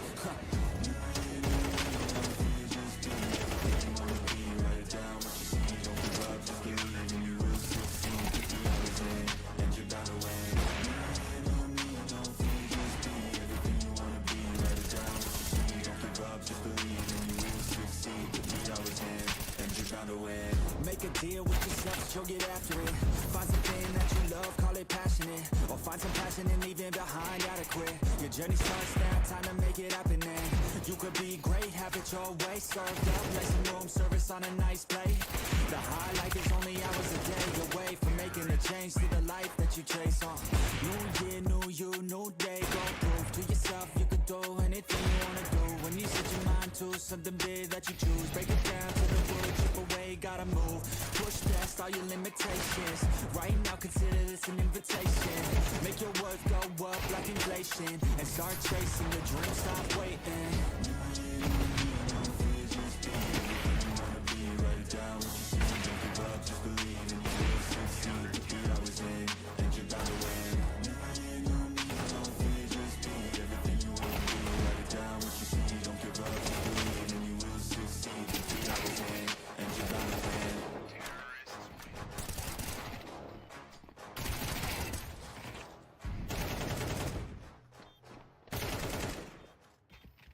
Even when you feel low, you can still go. Even when you feel slow, you can still go. Even when there's no hope, you can still go. I never ran to the no, man, I still go. Go, go, go, go, go, go, go, go, go, go, go, yo, go, go, go. Hustle hard, hustle every single day.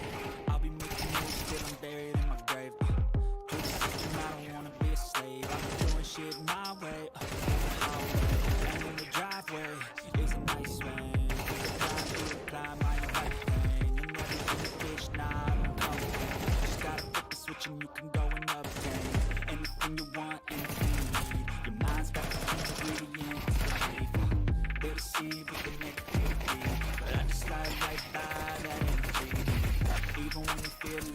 still go. Even when you feel slow, you can still go. Even when there's no hope, you can still go. I never ran, still know, and I still go. Go, go, go, go, go, go, go, go, go, go, go, go, go, go, go, go, go,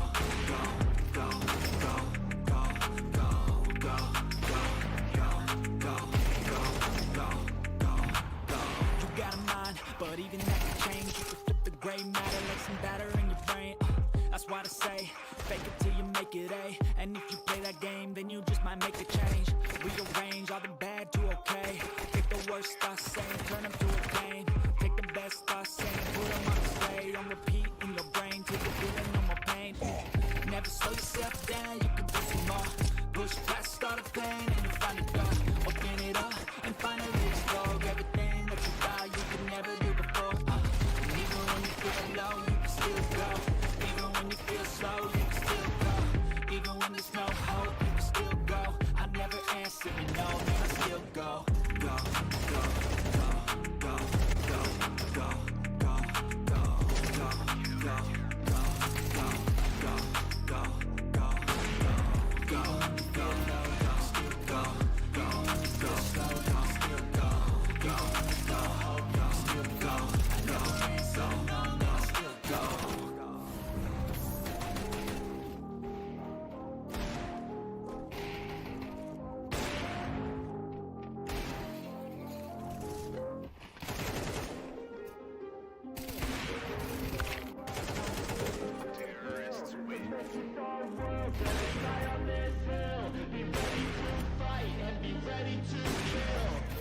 You cannot stop me, I'ma make it to the top spot. See, caught a coming in, not cocky. You cannot break me, this was mine for the taking. Got an inch, man, I'm making. Oh, I'll keep my head down and grind and be patient. I'll take a stab at the top and the ceiling. They can all try, but you cannot contain it. Cause I see the things that I want and I'm taking my goal. Push myself to the brink, no limit. Do what it takes to be free, committed. I'm a little obsessed with things, I'll admit it. But that's what it takes to get a freedom ticket. Got a killer instinct and it's just the beginning. Breaking down walls and the hurt start thinning. And the more you push it, the faster start tripping till you're the only one standing up straight with it all. No, we never sit still. It's time to stand up, time to take a red pill. To make this all real, gonna die on this hill. Be ready to fight and be ready to kill. We never give up, no, we never sit still. It's time to stand up, time to take the red pill. To make this all real, gonna die on this hill. Be ready to fight and be ready to kill.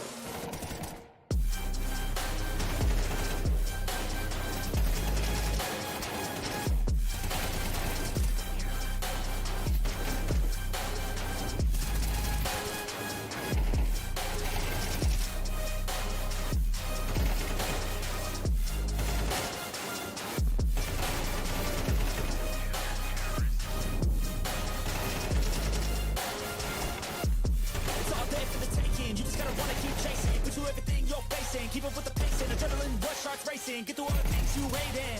Don't let the others in charge of your dream. They just don't know what it takes to be seen. You see the shit take control of your team. And if you're alone, then a one-man army. So you better be starving. And you better be carving. Through the hate, keep marching. And every day keep charging ahead till you get what you want, what you dream. Regret is a thing of the past and you'll see that you always had it inside is the key to make the most of this life for me. Never sit still. It's time to stand up, time to take the red pill. To make this our world, gonna die on this hill. Be ready to fight, be ready to kill. We never give up, no, we never sit still. It's time to stand up, time to take the red pill. To make this our world, gonna die on this hill. Be ready to fight and be ready to kill.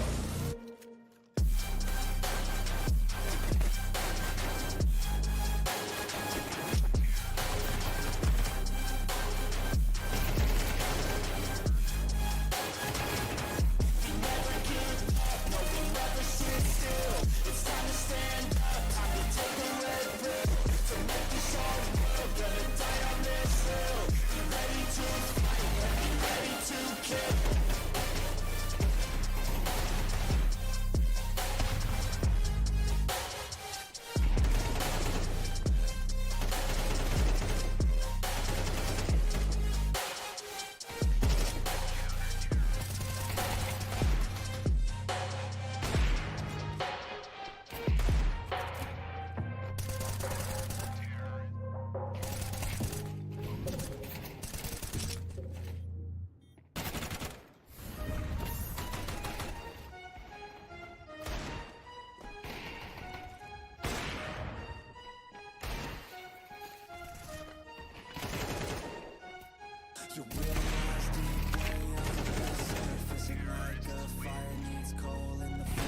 Thoughts can keep you down, pushing deep until you drown, or they can keep you up strong, focused on the now.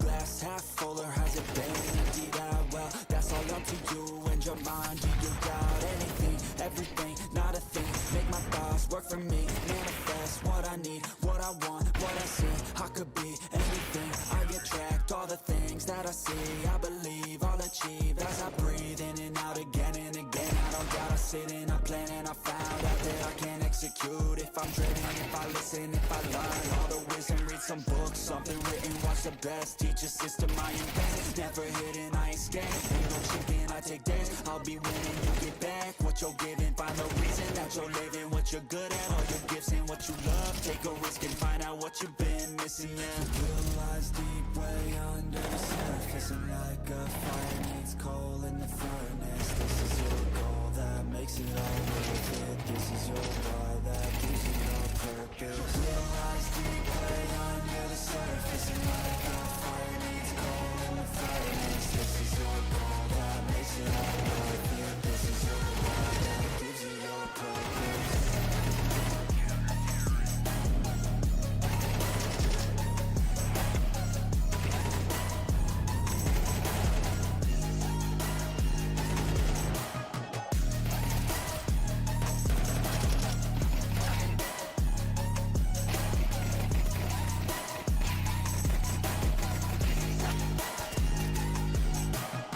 Purpose is better than any drug you could ever think. If you know why you're doing something, that's all you need. I wake up ready for the day because I believe in everything that I'm doing, like it was meant to be. I get fixated and captivated on learning things. Don't hesitate to ask questions, the answer that I need. It's out there somewhere, I swear I can find the recipe. By testing, learning, and turning into a better me. Realize deep way under the surface, and like a fire needs coal in the furnace. This is your goal that makes it all worth it. This is your why that gives you your purpose. Realize deep way under the surface, and like a fire needs coal in the furnace. This is your goal that makes it all worth it. This is your why that gives you your purpose.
this music was my ticket. Found a way to grind, turn a passion to a business. No limit, I'ma get it, having millions as a witness. I'm addicted to winning, living up every single day. I'll be fighting and building up in a million different ways. I don't think I can stop, I think I need the chase. I love the race and I'm running to the first place. Long nights, long flights, I'ma make it big. Big dreams, big sights since I was a kid. Doing things that I like, let the pieces fit. I like the pain, feel alive when I'm under wind. I could change, adapt, do what I need to. All these obstacles, they look and see through. Don't let the anger out, just let it feed you. I'll see you at the top, just let me teach you. I'ma be a high roller, move forward in the battle like soldier. In the ring like closer, I'll be at the top of the chain, straight owner. Yeah, I'm for murder. I don't need any help, I'm a loner. You can see my name on posters. They be like, really, you got a milli from doing something silly? I'm like, chilly, I've been killing for decades now, Billy. Or maybe like several years, but who's counting really? I just know how to turn something silly into a milli. Got a lot to say, and a lot need to hear.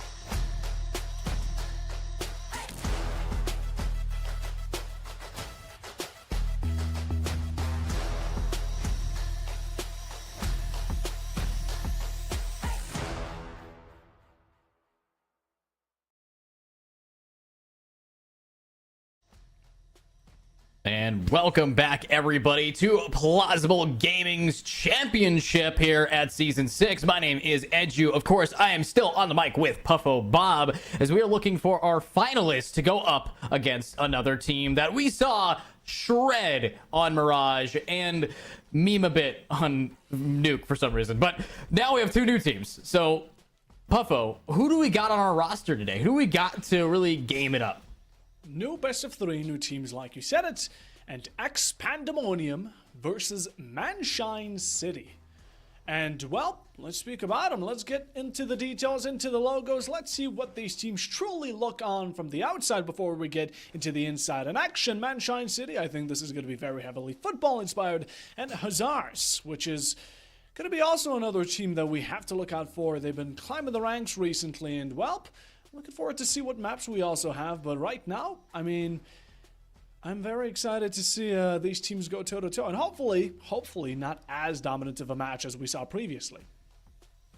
Yeah, honestly, with these guys, it's going to be very interesting to see what kind of game plan they are going to be able to put together. Obviously, with one having a very solid football base, I would think that their team play is what really matters most. And if you treat the bomb like a football, you might be able to absolutely knock it across the field and get it into any of these sites here. But which sites are they? We haven't talked about our maps yet. We haven't talked about where these players are going to be finding themselves, as there are a lot of varieties to the current map pool. We've seen Ancient, Anubis kind of not really being wanted anymore.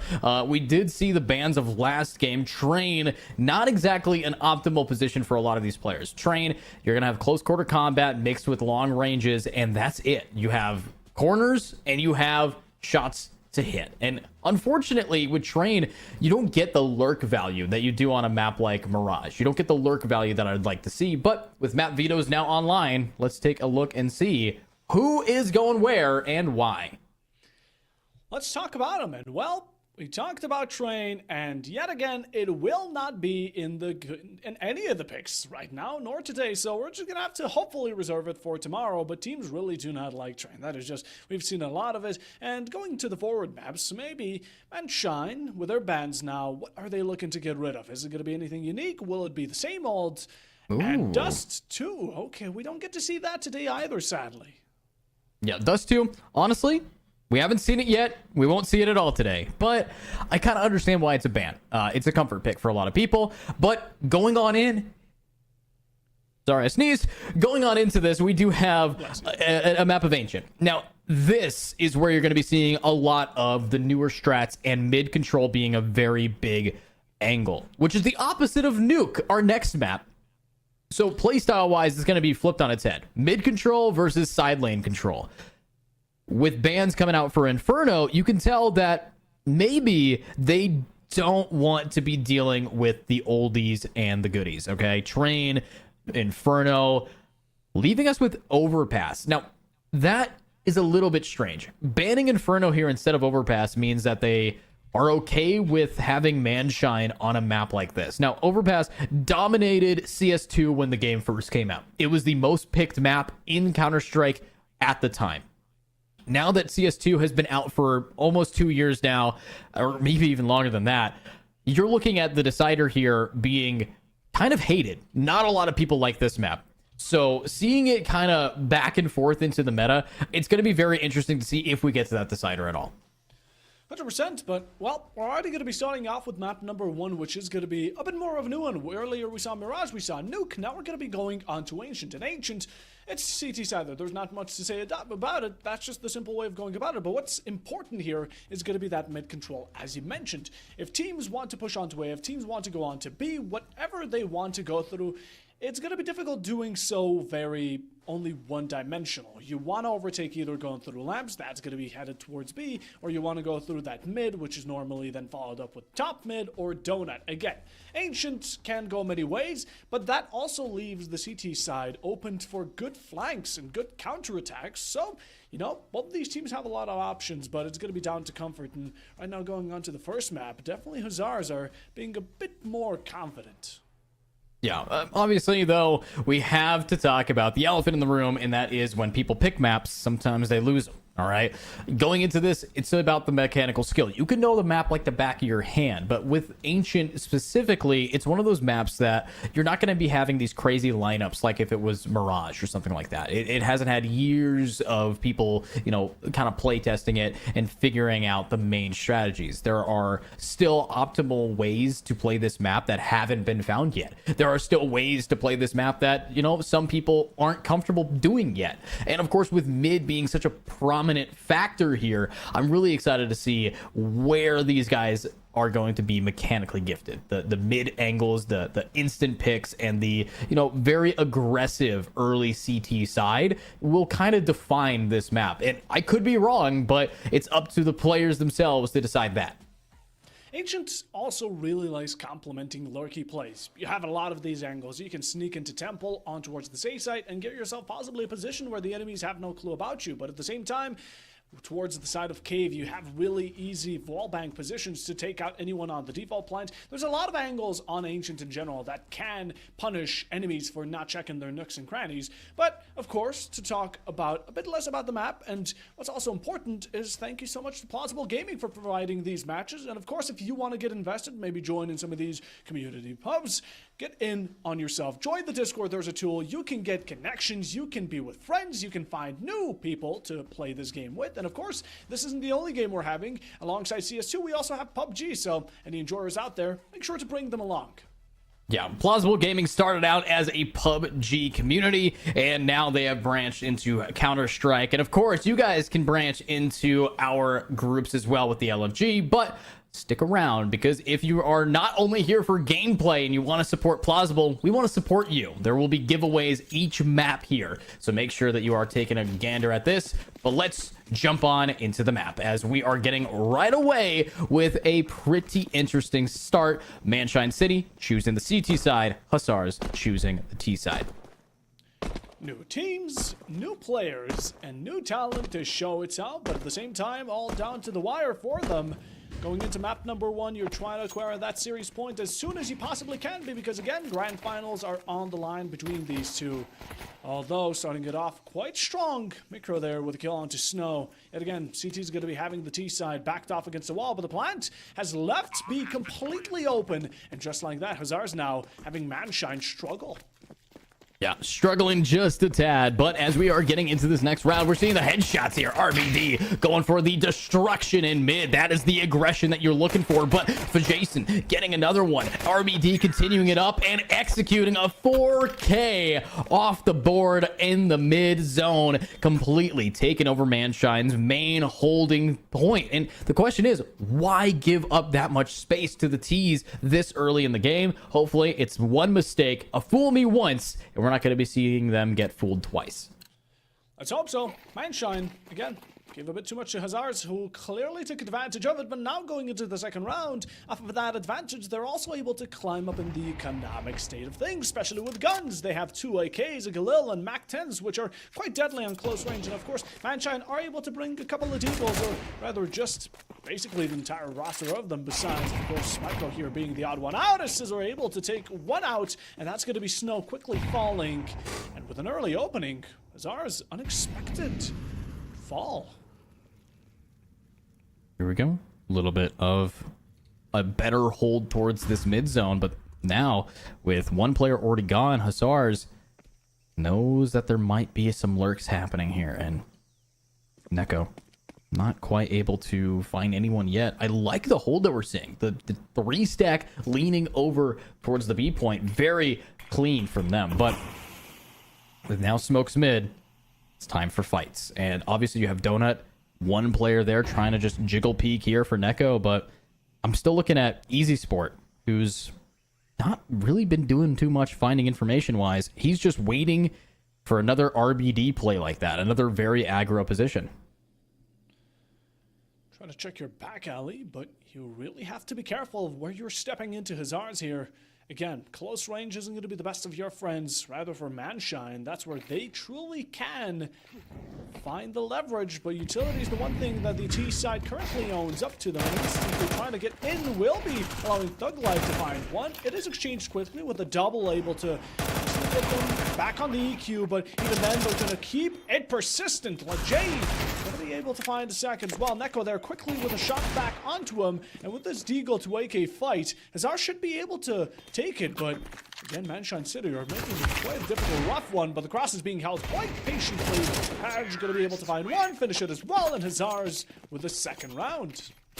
Absolutely clean with that. Of course, they did take a decent amount of damage, so I believe Sandwich here, or Sandwich, S&D work is not going to be able to, or Snow work isn't going to be able to get that pick. I can't believe I read the Sandwich, but getting into this buy, it's actually RBD who's sacrificing his money to buy somebody else, so somehow it managed to work out all across the board money-wise, but very interesting buys here. All the util being put on everybody but Carwix, who's going to be the guy that they want to entry here. To shut down the push forward. Manshine know what they're doing, but Hazard's good positioning enough just to secure their own entry. And even with these wall bangs, Easy Sparks not going to be moving and allowing Carwix to play his hand. All the fun returning it through the same wall and able to catch around.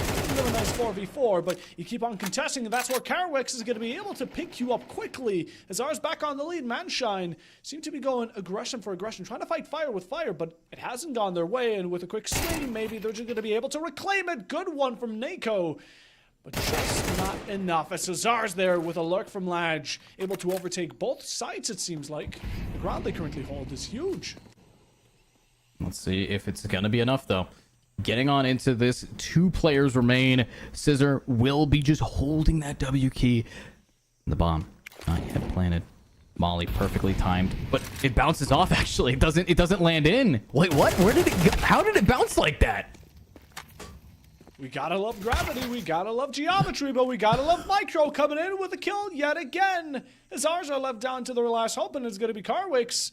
But what's the right route to take? Doesn't seem to be able to decide just yet. Doesn't have the bomb either, but looking for these ones, is that's what's going to be able to give you these kills. Finds the first, a good headshot onto Micro. Now seeking out the final. Both are going to be on equal HP, 3 points apart, but with 15 seconds, Cesars are remaining to look and keep up the streak currently. The plant is going down, but doesn't realize about the position of the last. Scissor swoops in, takes the kill, and the round for Manshine back. Beautiful. Absolutely beautiful. And actually sets us up for a very early timeout. Surprise, surprise. We're going to be setting up right away to try to get Hussars back in their head game. See why that, didn't work out for them. Why Manshine City was able to clutch with a disadvantage in numbers. Obviously, you did have a Molotov that could have landed perfectly. Kind of just bounce out the wrong way and allow Scissor to get a really solid pick there. But let it be known, Hussars are now back. They don't have the best buys, but it's the mid-aggression here that we're seeing from this time Lejensko to get on in and maybe find someone. Just maybe, though. Pushing up nicely. Again, trying to find the utility and also the damage that the guns bring, especially the MP9. It already pushed up the top mid. Thug has no clue about Ladge here. Just able to take his life like that and also overtake this top mid. Now Manshine City are looking to not only fight for the EQ, but also ground itself, as the T sides are completely unpredictable. 3 going towards the side of A, while 1 ready to swing out on Ladge. Finding succession, Neko takes it back, but again, Manshine City seem to be completely confused. Yeah, this is not what you want to be looking at here. They're kind of all over the place. They're looking for lurks, and unfortunately, they have none the wiser. But the donut double down. Scissor again cleaning it up, but do they have enough time? A minute down, but luckily, they actually did not get the plant. If they did, then this could be very easily defused because we still have a player waiting in the lurk, and we still have 1 coming in, and will they get execution? No, they will get their pick down, and Scissor executes 1 more, knows that there's 1 close, and boom. Oh my god. Scissor can't be doing all of this. Scissor has been phenomenal in the past few rounds and already able to overtake the rest of his teammates, going 7-2 within the first 4. Manshine City definitely going to be working them to the bone, but it's working out in their favor, although, yet again, Hazars, they pick up an advantage, but they're just not able to bring it all to fruition. Scissor completely turning it around, and the fight back here from the T side, definitely valid, but just not enough. Here we go. T-Sport going in. 1, 2. Might be able to find a third. This is against some ecos, so these guns do not have the range to fight this guy at all, as it's going to be Thug Life getting another one down, but This is the mid control I want. Hyper aggressive from the CT side, punishing the T's for ever giving up the space. And now it's just going to be 2 left. RBD versus Scissor. Sprays there. Scissor takes it. RBD going to be quick to fall as all left relying on the shoulders of Carwix, and might just be too large of a burden. A bit of head taps, and Micro there able to nicely connect them. As now it seems like Manshine are back in their prime, able to keep the lead and also overtake Khazars, as now they've been going 3 in a row.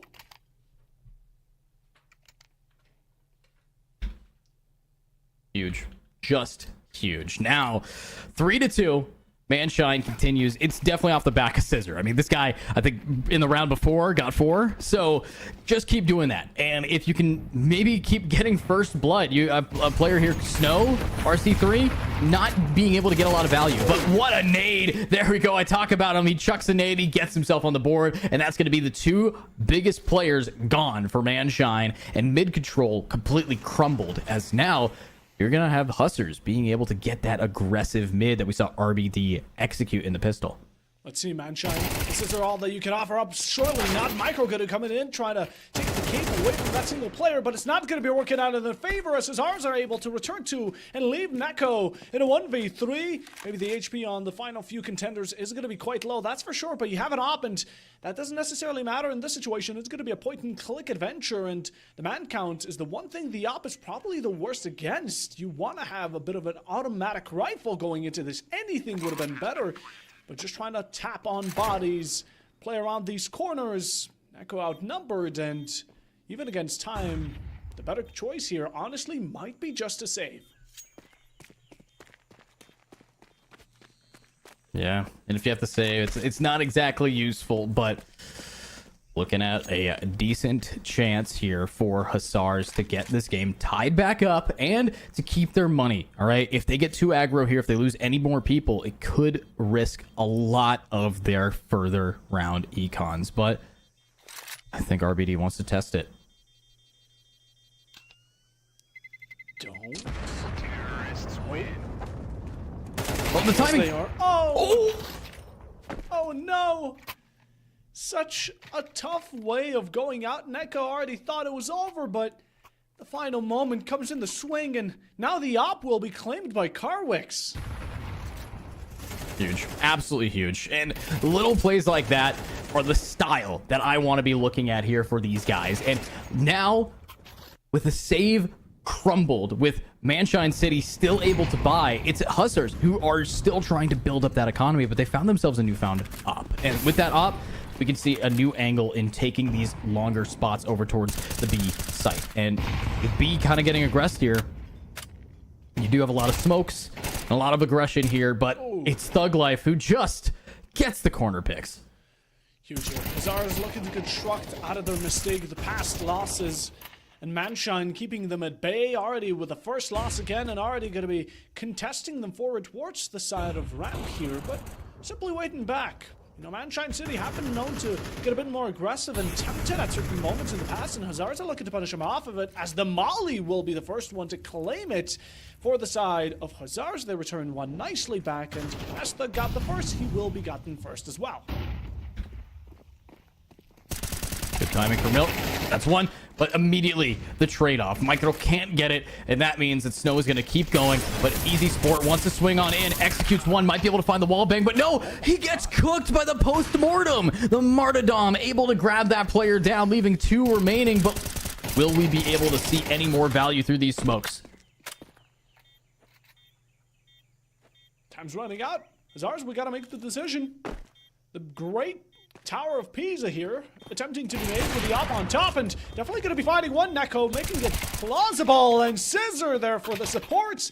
What a good way to back each other up, as Manshine City just able to get it within the time remaining. Don't have the kits, but definitely had the time remaining. 4-3, and Manshine are back in the lead. Wow. Back in the lead here.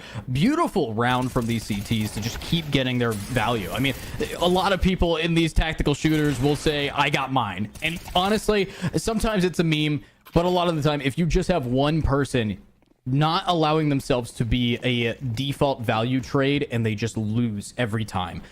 If you are good for your own life, you will be able to be taking these games. And now Manshine City is kind of direct proof of that. They are constantly having one person pop off or a trade happen. Just like that, 1-for-1. Zars stacked up together, all 5 of them. One might be already gone, but the rest are looking to follow up in his footsteps, and Lange there with a good shot on Tedeko, going to be able to clear out the side a tiny tad bit more. And as mollies have been quite deadly in this matchup in general, Manshine City are looking to extinguish not only the Thought, but also some of these players. Thug with 2, able to get them. Snow there with a trade prior to it, but going to be still one behind when it comes down to Micro just swinging in and able to pick up Snow. We speak about it. Thug with a final. Manshine City, after that post-plant, it was all shut down for Hazars. Here we go. Another round. 5-3. You're looking at a 2-round lead with, unfortunately, Hazars consistently not able to get those player picks, not being able to trade these guys out. I think the only person who's been consistent in getting his is going to be RBD. But utility isn't all that you need. When you have a spike planted or a bomb dropped, you need to be able to really rock this team down. And unfortunately here, it's just the angles. They're getting so many times where it's an aim diff. The mechanical skills coming out on top for Manshine, and Manshine now decides to call a timeout here to try to keep this momentum. I've been loving the timeouts. I can honestly really respect them. I love when teams take timeouts because, again, it's free, it's there for it, and you can actually talk it about when things are going wrong. You check over your pros and cons, get rid of the cons, and remain what is only good for it, and continue into the round. But at the same time, you reset the tempo. Right now, Manshine City have been doing fantastically well, and they've been getting round back to back. And, well, in order to stop it, get them back down to ground zero, timeout is called. And, well, for anyone that might not have been around when the maps were called, we're on Ancient, following will be Nuke. And if the decider tends to come around, Overpass as the final, with now after this timeout, Hazars hoping to get back on track.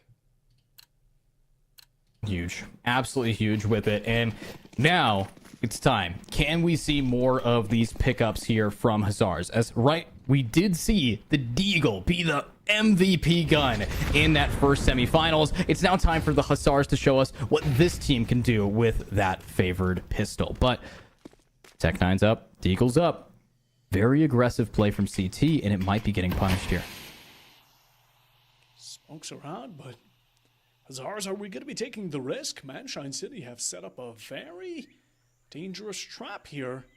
The second you're going to be entering ramp side, you might be destined to dawn. As Thug holding even top mid, and Hazars are just being lured in by Manshine City.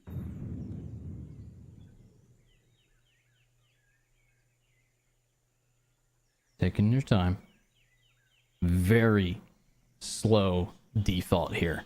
We do have bomb leaning towards the A site. Wrapping around the donut, not through it. And there's the first blood. Thug Life able to get Carwicks down, and now it's going to be an op. Seeing one, but what a flick right to the liver. Got him out of the game as FA Jason getting one down. And look at this, Sessler is traded, but boom, goes the dynamite, and one is remaining. And it's again RBD on this lurk up here, who he's always behind them. I think the team knows this guy lurks. Just wait in our spawn.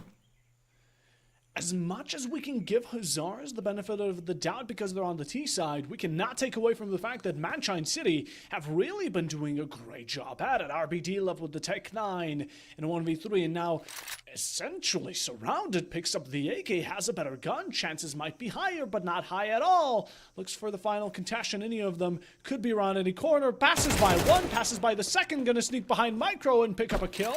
But with 7 seconds remaining, that's gonna be enough for him. Just nicely backs off, keeps the gun, goes into a final fight, but Easy Sport gonna be able to make a win out of it and not allow him to get away with any treasure under his belt. Huge. Absolutely clean. So beautiful. And now Manshine continues this energy up. And, you know, we talked about Hazars being an up-and-coming team. And right now you can still see that, yes, you have some players on there that have really mastered the art of lurking, like RBD. But when it comes to team play, Manshine's going to be able to just be out on top. And Jason just nearly burning himself to death will be able to be good for at least one. Solid trade up here, but Not quite sure how this is going to be looking, as we are losing one of our top players for a bottom part. Manshine with definitely an unexpected result of how they want to approach Lab here. Pushing forward, taking 1 for 1. It's a good deal, and I've been loving the way they've been using utility up until now, especially with the mollies. Has dealt damage to Hazars, which, speaking of, they're looking to deal that damage back, especially now going to be approaching nicely towards this B side. Very quiet, not making a step of sound.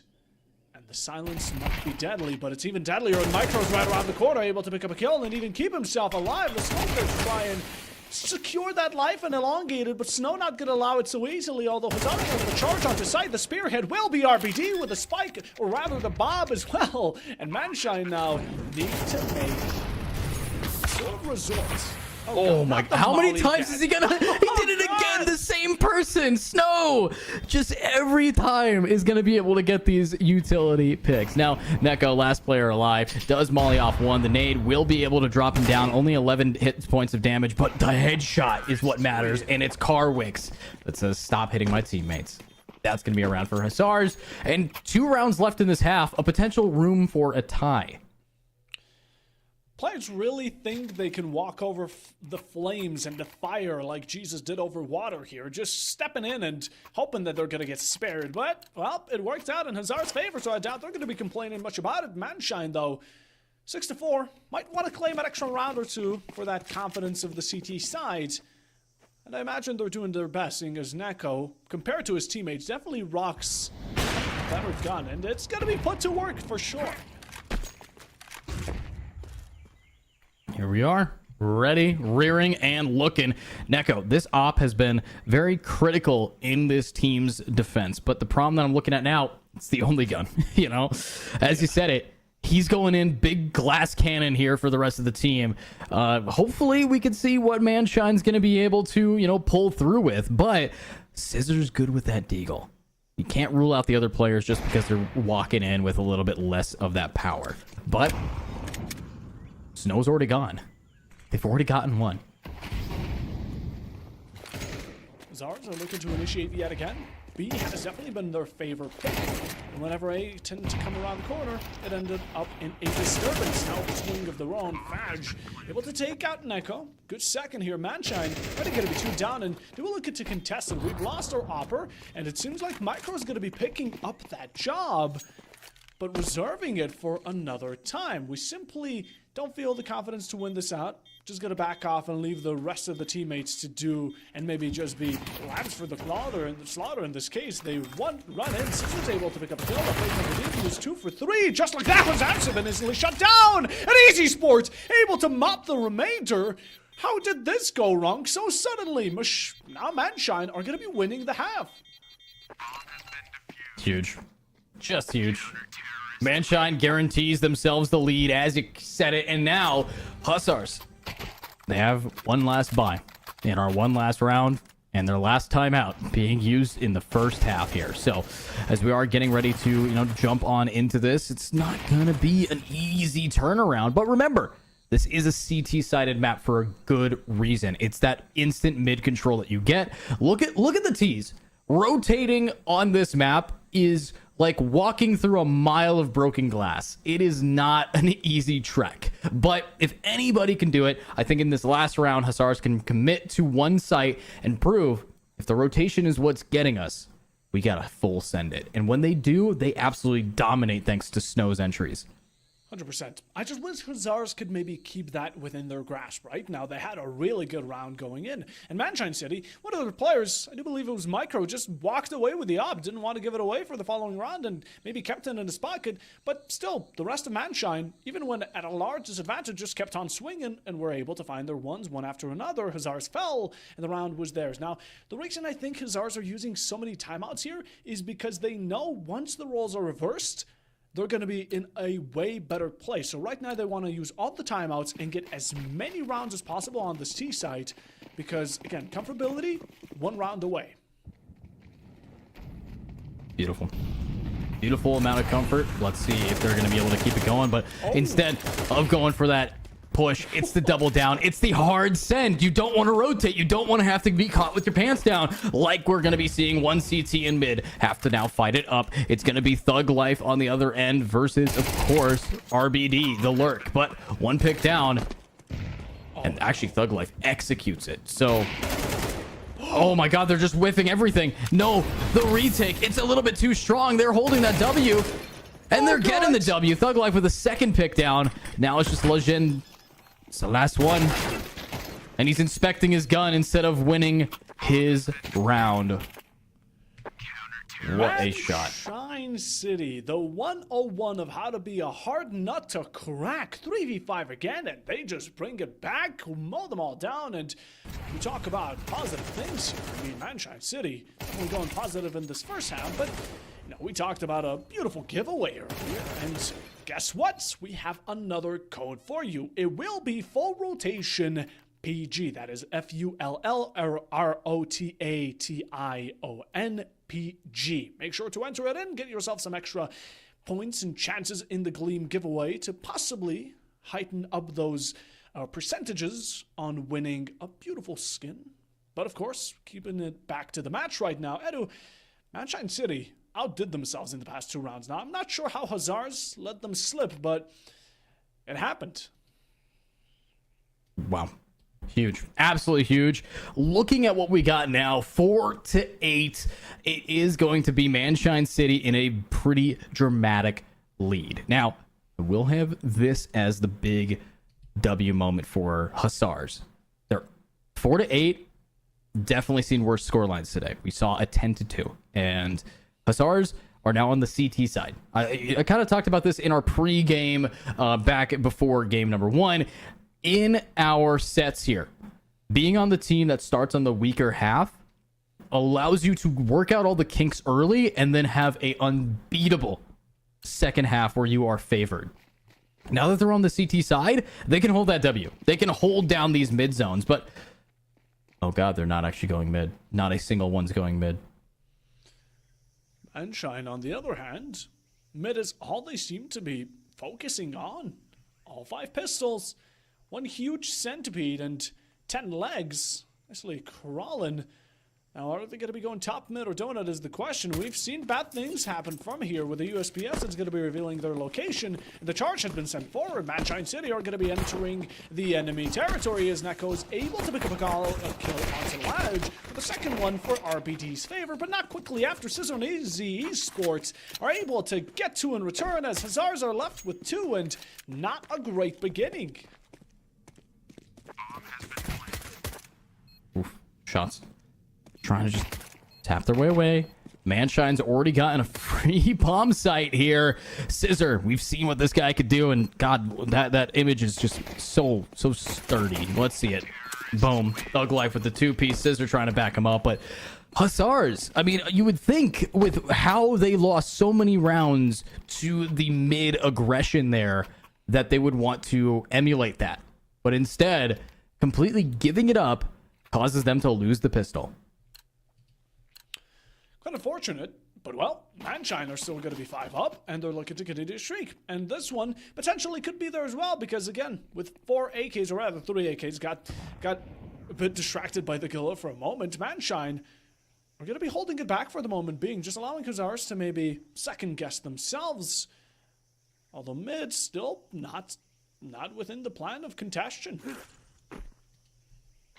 Crazy. I mean, seeing this kind of 180 here, not exactly great. I'm not gonna lie, but there's an opportunity here for these guys.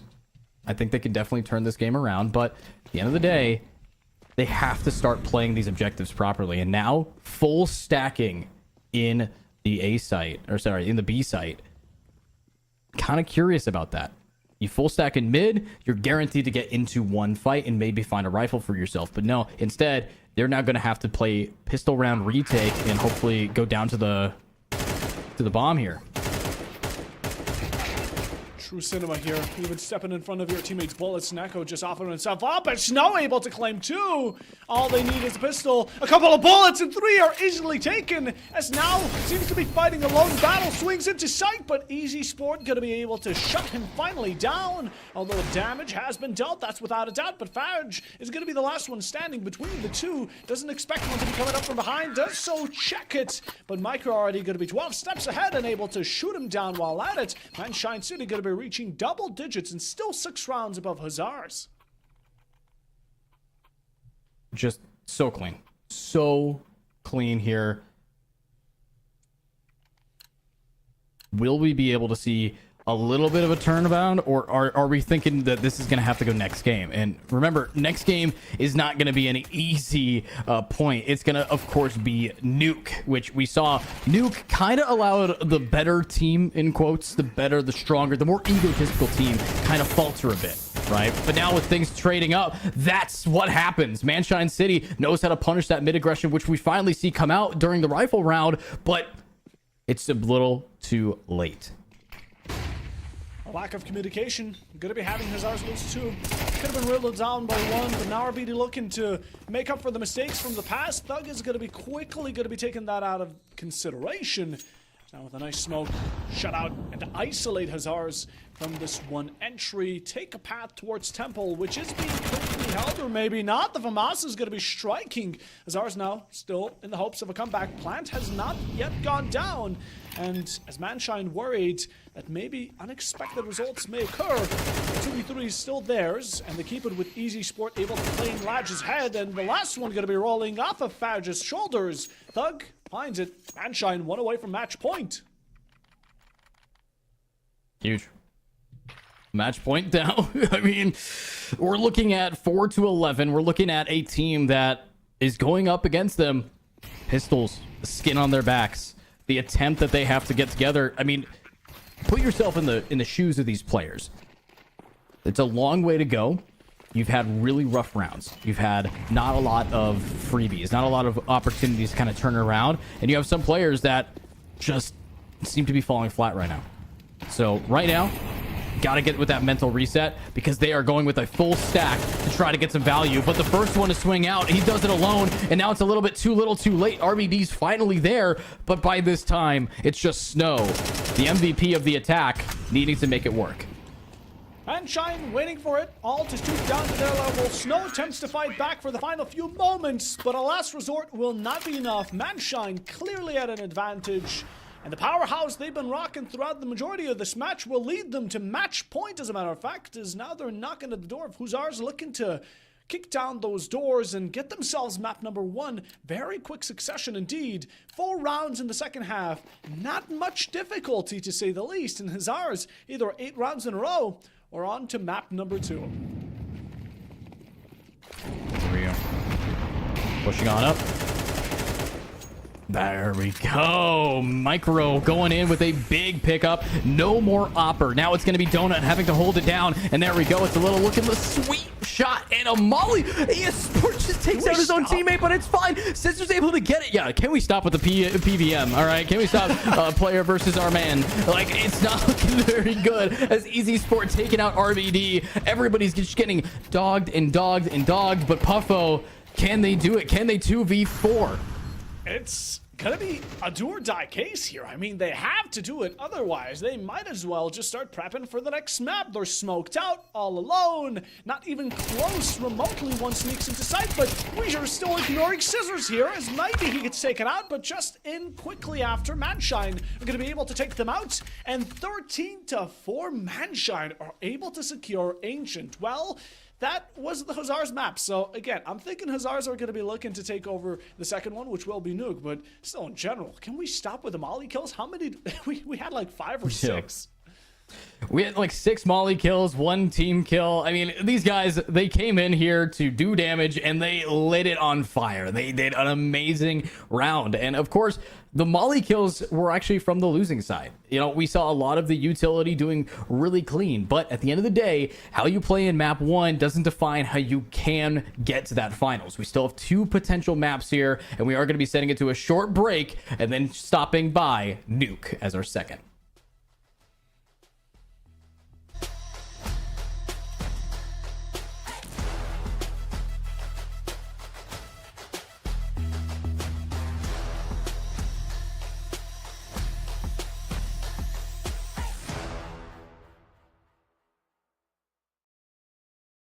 it. You don't quit today, we don't stop, no, we feel it to the top. Yeah, we change our whole world, yeah, we steer it. Getting lost in the things that make us so worth hearing on. I'm the first one to turn up, learn stuff, but mostly I'm just in the lab getting work done. Cause the bills on the first, they still worse off. I never forget being broke, man, it hurts, son. But not as bad as not having any purpose. I took stabs, this and that, and it's working. But I still grind every day for that thirst. It's a curse being first, yeah, still gotta get my work done. Battle like soldier, in the game like closer. The chain straight on me. Yeah, I got a different number. I don't need any help. You'll be seeing my name on posters. You can call me POTUS. I got all the voters.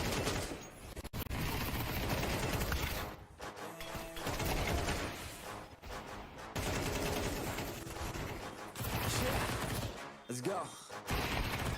New year, new me, turn it up a new degree. I'm gonna make it to the top if it's the last thing I see. Work hard every day, work hard, then we play. I'll be doing everything in my own damn way. Ain't nobody tell me shit, I'm on top of it. Writing hits, I make other people feel like writing hits. We gon' get every little goal that we wanna get. Never quit, we don't even know what it means to quit.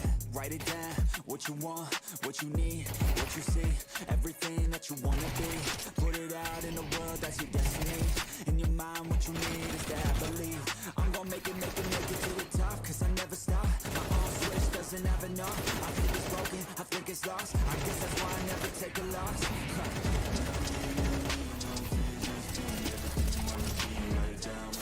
Don't give up, just believe and you will succeed.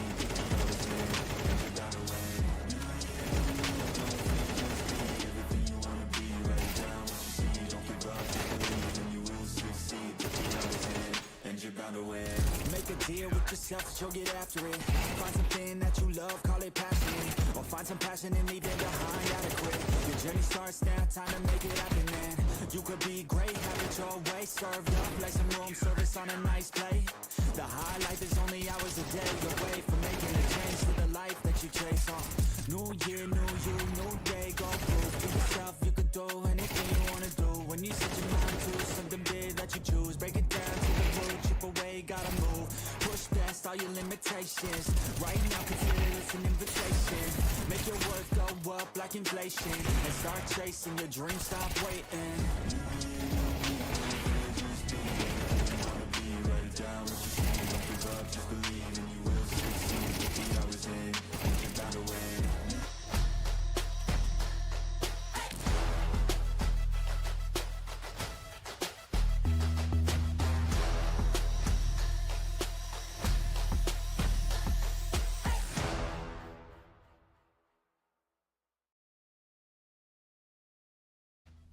And welcome back, everybody, to another game here. We've been on Nuke as our second map now, twice, because we are jumping right back into it. My name is Edu, and I'm joined yet again by Puffo Bob, as we have to take a look at will this team of Hussers be able to turn it around and get some real damage dealt, hopefully to bring us to our decider of Overpass. But based on that first map there, I'm kind of a little bit taken aback here, as I believe that was their map pick. Yes, it was, and we can't necessarily be blamed for being skeptical. Again, it was dominant. There's no lying about it. Manshine definitely outperformed themselves. They went strong, they worked as a team, they had utility. There wasn't much of a con that I can necessarily call out. A couple of rounds, yes, but even those were, you could consider them flukes. As for the side of Hussers, now's their time to shine. Maybe Nuke is just the moment where they can bring it back. It's kind of the same story as we had in the first semifinal today, but maybe, just maybe, we're able to turn it around. Yeah, maybe we could see a little bit of a change here from these players, but at the end of the day, this is for the gold. This is for going into that finals here, and based on what we've been seeing from today, it's been a little bit rough. You know, we saw Permita have a very solid startup, and if Permita is the team that you're going up against, you gotta have some real mechanically gifted players. And not gonna lie, from what we saw from that last game, I am gonna be looking at a potential Manshine City upset for Permita. I think that Manshine versus Permita would be a very interesting matchup, unless I could see a complete 180 from this team here. If Hussers are able to really lock it in, remember, they made it through an entire bracket of best of ones to get here today. So they have the experience. Now, will they have the skill? Will they have the skill? Well, we're about to see it presented on Nuke yet again. Will Hustlers be able to pull out that hidden ace up their sleeve? Was maybe Ancient just not the map to go? Whatever excuses have been made up until now, all those will not matter because Series Point is yet again on the line, and Manshine can very easily swoop it away. But before we go into the match, we yet again will be thanking Plausible Gaming for bringing all of this to us. Again, all these matchups, all these seasons, be it CS2 or be it PUBG, are possible thanks to them. And of course, their matchmaking tool, which you can find just in the Discord. Get along, get yourself some new buds, new friends, new competitors, and at the same time, maybe even prizes in some of these matches. So, I mean, I don't think there's a reason not to try it. Yeah, there's no reason if you're currently watching and you think, oh, I could do that, prove it, join the Discord, show up in the LFG, find a group, and maybe if your group's good enough, you can compete in our seasons here for actual prize money. And with prize money coming on, we are going to be getting it going. But let's get the games going and find out who is willing to fight for the spot in the finals. Grand final is to be decided or to not be just yet. Hazar's now in a match for survival, going in map number 2, Nuke. And of course, starting it off with a pistol. And we see quite a spread here from Manshine City. Going to be spending one player towards this lobby side, while the rest occupy the outside and trying to tap any heads while Secret is being taken into. Snow does find the first, but the rest will be making headway downstairs as Vents is going to be occupied by Easy Sport, able to find 2, and just like that, right into the hands of Micro. Manshine City have completely overtaken the bottom floor. That was a incredibly quick round here for the T's to get on that bomb site, but it's not over. We still have another shot. Jason getting another guy down, and hopefully we're going to be seeing more, but problem I'm looking at is the lurk. Running up. They should hear him. They definitely hear him. They give the call out, turn around. It's time to one tap, but it's the dualies, and that gives you just enough firepower to get 2. Carwix gets all 3. What? Beautifully played. And that is the round. Hustlers shut it down with a beautiful dualies flex. What we thought was going to be another great beginning for Manshine to get the ball rolling is Hazar showing that they just know how to ball better in this case. They went a 4v2, such a rough start, but they do not care for it a single bit. Jumped on down, got themselves every single fight under the belt, and Carwix reigning supreme in each and every single battle to come. Hazars will be able to pick it up, but look at Manshine, full buying an encounter with Scissor now starting off with a Galil kill.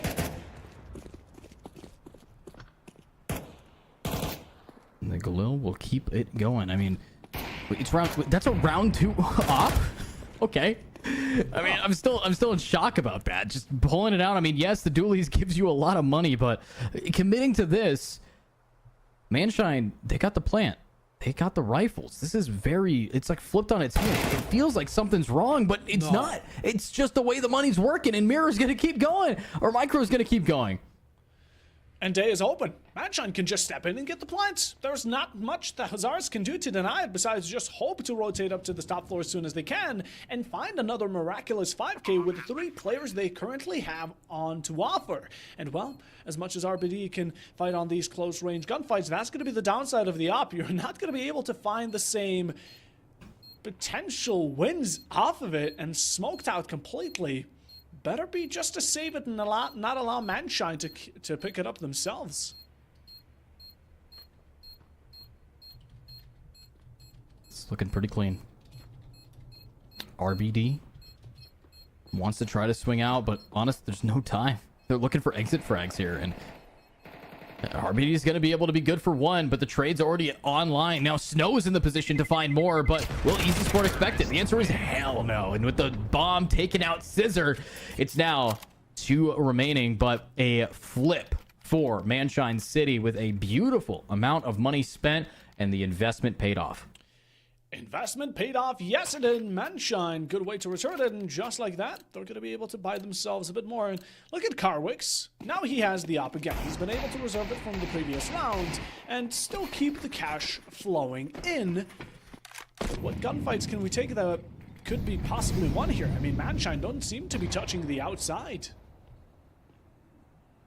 No, not a single person pushing in. I believe that they kind of read that there is an op. I think they might have heard a shot off, or they are just assuming because they saved with 3 players alive on second round that there's something big in these players' hands. But getting into this, will this op be enough? I mean, you have really solid positioning on top of Mini. You have a great position from Thug to go for the flank if he can just get off Marshmallow in time. But at the end of the day, it's the first blood going to Carwick. Looking for the second, already going to be trying to find any extra kills, any blood to be shed. Neko wasn't enough, and Azars are clearly still craving for more. Manshine, not as much. Great boost up from Hut, getting yourself onto Rafters. And Manshine don't seem to be contesting anything just yet, but might be directing their focus towards B, where they're going to be quickly met with lovely old RPD and a pistol. What can go wrong? Well, the op shot missing, that's certainly for starters, and although RBD being able to hit more shots than the op did with that secondary onto Micro is quite concerning, but Manshine keep on falling one after another as Laj is able to deliver another blow. 2 coup de grace for a matter of fact, but Scissor fighting back with a double of their own, simply outnumbered though. From the right side, Snow comes in for the save, and Hazards in the lead. Huge. Beautifully played, and let's see if it is going to be another round for Hussars, as that op definitely came in to clutch it just a bit. They got the first blood. They kept up with the damage with the 5-7s. They did everything that they needed to with these light buys, but Manshine City has proven that if you take 1 from us, we'll take 2 from you. But will they have the firepower? Oh, yeah, they do. Carwick certainly does. There's Neko. We're going to wait to answer you. And, well, Latch is going to keep up the streak. That's going to be Micro for a second. Great way to chain onto 2. But Manshine, where's the response? It seems to be lacking currently. You went in for quite a risky buy, especially seeing that Scissor is on the scout. Oh, we have Tech 9s and Eagles to fight back against it. Hazard's looking to be caught. 2 seem to be getting greedy as of the moment. And Manshine haven't found anything in return just yet.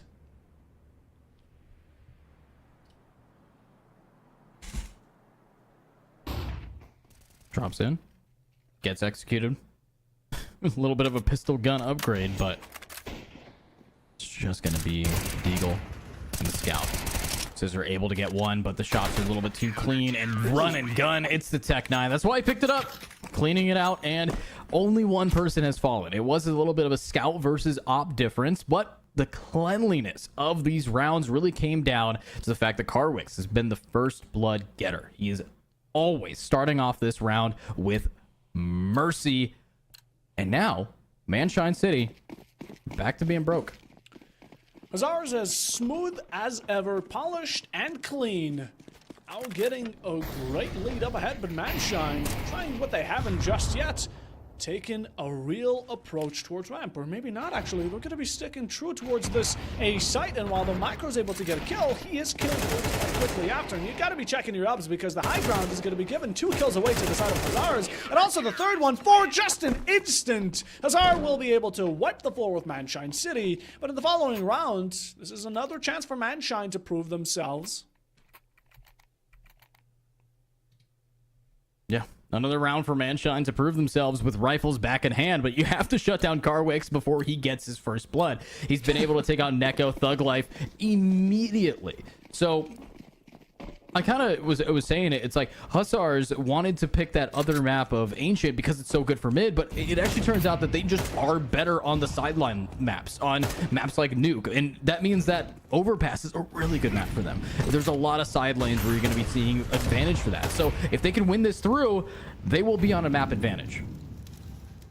That for sure they will be. Again, Hazard's clearly allergic to anything that has a midsection. As for Manshine, quite the opposite way around it. And as much as they're having difficulties with the outside, they need to get up close and find some of these kills, because currently they've been struggling with them. Although, does the first appear? Yes, it does. Neko, a couple of sprays. The second as well. Thug Life right in between, able to find a triple for Manshine City, but Snow going to be unrelenting. Finds 2 in return quite quickly. Bullets, yes, they're going to be. The reload is through. Tries to pull out the secondary, but a bit too late as Micro able to approach them carefully, quickly. Molly there. RBD shots right on through. 39 going to be left alive for the moment being, but rotation from Neko going to be attempted. Maybe a fake. Does not have the bomb, and now needs to find the light at the end of the tunnel. That light's gonna be a little dim for now. It's not exactly an opportune moment for him. With 30 seconds remaining, I see it. He wants to go all the way around. No one's gonna anticipate the full lurk. Nope. He's just grabbing bomb. I thought honestly he could have looped all the way and had enough time, but pushing into RBD, low HP. RBD is one shot to death. Oh, a lot of noise. 10 seconds remaining. Wait. He gets it? He just has to stop the plant. Yeah, he gets it. Is RBD fast? No. Gonna be slow on his steps. Taking him tip by toe. Now entering the dangerous territory. But where does Neko lie? Above, left to right. Tries to go for the floor bang. Not gonna be finding the succession wanted. Although again, a single bullet here is going to be the deciding factor, and RBD is able to catch it before Neko's dots connect by any great alignment of shots. Hussars with the fifth round now is Manshine still standing at that not so great looking Uno. Amazing. Just amazing here from RBD. And honestly, a complete 180 like we kind of suggested they needed to have. It got here fast. This is a night and day performance from Ancient to Nuke. And now, if RBD can keep up with these kind of clutches, you're going to be looking at Hussars going for that third map of Overpass. However, I think this map is still CT-sided. I think that it's 100% playstyle dependent. But when you have Karwix getting the first blood every time with an op, it's a CT-sided map. It's a Hussar-sided map in this case. And China just aren't finding anything for themselves. And although it took 2 players, we're going to be quickly exchanged for 3, and that's a deal of a lifetime if I ever call it, because Hussars currently are only Fadge down, while Thug and Echo going to be struggling on for dear life trying to find any ones. And although one is going to be spotted, not necessarily one, Snow able to take Neko's life as if it were a mere child's play. And Thug on Secret just try to scavenge, recycle anything that might be left on the floor, scraps to be picked, but doesn't seem to be finding the opportunities as ours have been doing well to not allow them to slip by. Here it is. Inching on up. And you're looking at Thug Life. Getting his. Now has to do it 3 more times. 4 in total. Oh, and doesn't quite hit that shot. But now they know exactly where this guy is. He's kind of pinpointed here, and with 40 seconds and no bomb, what's the strat? Make a lot of noise and die. Okay, let's see it. Maybe bait. Hussars here could be falling for it. One's going to be close in confrontation, but Thug, I don't think he realizes all these positions where Manshine currently stand. And look at RBD. Was even contest. Thug, someone was behind Thug as well, so Hussars were clearly just messing about. But still, already on a split of the first half, with out of the 7 rounds that's been played, Hussars are displaying nothing besides greatness. Fair enough. And now with Hussars keeping up this energy, it's now an opportune moment for Manshine to shine with these Deagles. I like to set up the underdogs here. They were the bigger one on the campus for a second here, but now it's going to be all about the long distance. And what am I watching? Oh, RBD finally gets it. An entire clip tapped into 1. Tap until you find that kill. You go on, game. RBD, do we get it? This time, no taps required. Going to be simply spraying Neko. Well, Hussars, a start we've seen before, and a tale as old as time with them back in a 5v2. God damn.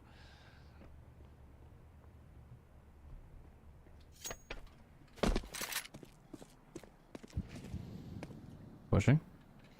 It's 1 down. RBD clean with it. Good timing, good timing. And there's the shots. Another round down. Manshine City unable to get a single one. Absolutely flawless here. And with no flaws, Manshine City is going to have to call a timeout for us here. 100%. They're in need of it. And as we're taking a look at some of these kills, you've seen them before, but what you haven't seen, taking a look in the chat right now. Another giveaway code will be dropped, and it will be Crisp Entry Kill. That is CRISPENTRYKILL. What the timeout has happened, and these two teams have time to chat it out. Chris Venturekill, enter it in, get some more points, and try and ensure your victory in the giveaway as much as possible with it. Manshine City, this time or whatever you're going to talk about, it needs to be drastic because Hazards have been, oh, they have been sending you downhill. Yeah, this is a downhill push here for Manshine, but we're back to rifles, okay? Honestly, at this stage in the game, when you're this far behind, you have to completely 180 the kind of game style you're doing. They've been pushing long a lot, and getting that outdoor control has been great one time. If they want to take this game back, they need to start playing closer quarters and try to get Carwicks in a position where he can't get first blood. Maybe find a spot where RBD starts getting another whiff. I mean, he took a long time to get those shots off, but if someone was there to punish him, it would be a very different scoreline right now.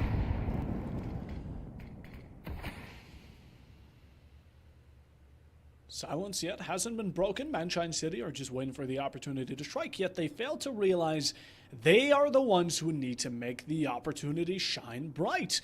As ours up until now have been constantly leaving them in the dark, and without much of a resort, they've been simply relying on kills and brute force, which hasn't worked the best in their favor. As now the good false smoke, Molly to be missed. Snow isn't going to be showcasing his greatness and utility, but rather the gun skill he's been showing up until now, keeping in mind that he is 9-3, by the way. Here we are. Locking this in. You are going to be seeing a little bit of a pushback for half of these players, as it's not an outdoor push again. This time they're stacking up. They want to hit this A site, but look at the shots. It's unfortunately, you don't want to get into the opposite line of sight, but then there's another player to execute you, and now it's down to just Scissor, who's not going to be able to push much. Snow here with the nades, trying to just buy some time, and there's no time left if you are Manshine City. It's just going to be Scissor here, who has to walk right into the absolute carcass fest. Look at all of these guys just on the ground. And he joins them. Joins the pile. Gonna keep on stacking it up. Had a flash in a dream, but then got woken up by Hazards to an 8-1 scoreline. As again, this is completely turned around. I'll be honest, for a moment, it was looking like Manshine City were gonna even dominate onto the second map before we even entered it due to the results from Ancient, but Hazards have shut that thought up, quite put a zipper on it, and shut it close. As now, we're just not gonna stop, but thankfully Manshine, for one of the rare couple of times Easy Sport is able to actually open up a better beginning. Pushback. Nice there from Thug Life, being able to drop one. You do have a nade coming right on in. Not a whole lot of damage, and Micro's going to get the pick anyways. Carwix is gone. Now it's just two remaining. Manshine City, where has this been all of this half? A beautiful start to their round. But will they be able to keep this going? They need to keep every single gun on these players active and alive. RBD, he's got $10,000 to spare. He can make mistakes here. He can play to get rid of some of these weapons. Took a moment to plant, but eventually we will be getting it down. RBD does contest inside warehouse and eventually win out the gunfight, but not without leaving bruised. A bit of damage, but still has 3 to fight against, and I think that's going to be sufficient enough, able to pick up the op from one of the following corpses of his fellow teammates and just play off of it. Keep it in your own hands. Anyone that dares speak into it will be Easy Sport with full swing of maybe greed, but backed up by decent gun shootery, and Manshine City with a second round out of the 10 that have been played up until now. 2 more, and just maybe they're able to get themselves still within that range of victory. Huge. One more closer to an 8-4. I think that this is a CT-sided map. If they get 8-4 again, there could be a room for recovery here. Now, Hussars have made dramatic improvements, but Manshine City has already proven that they have what it takes to really start a momentum spree. But FAJ's on, time to really start to pop off. Gotta be careful peeking into red here. Bench. Smoke there to deny him. Simply gonna wait it out.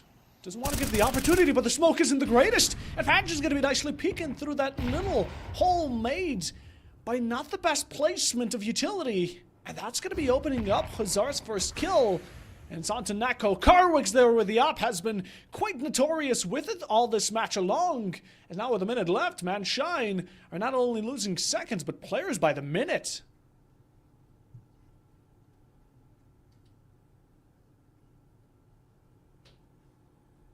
Take your time, Scissor. You are the opening player for this point. You do have a very ratty spot in that back of ramp right now. If you go to that box ramp, you are going to be able to check it. RBD is gone.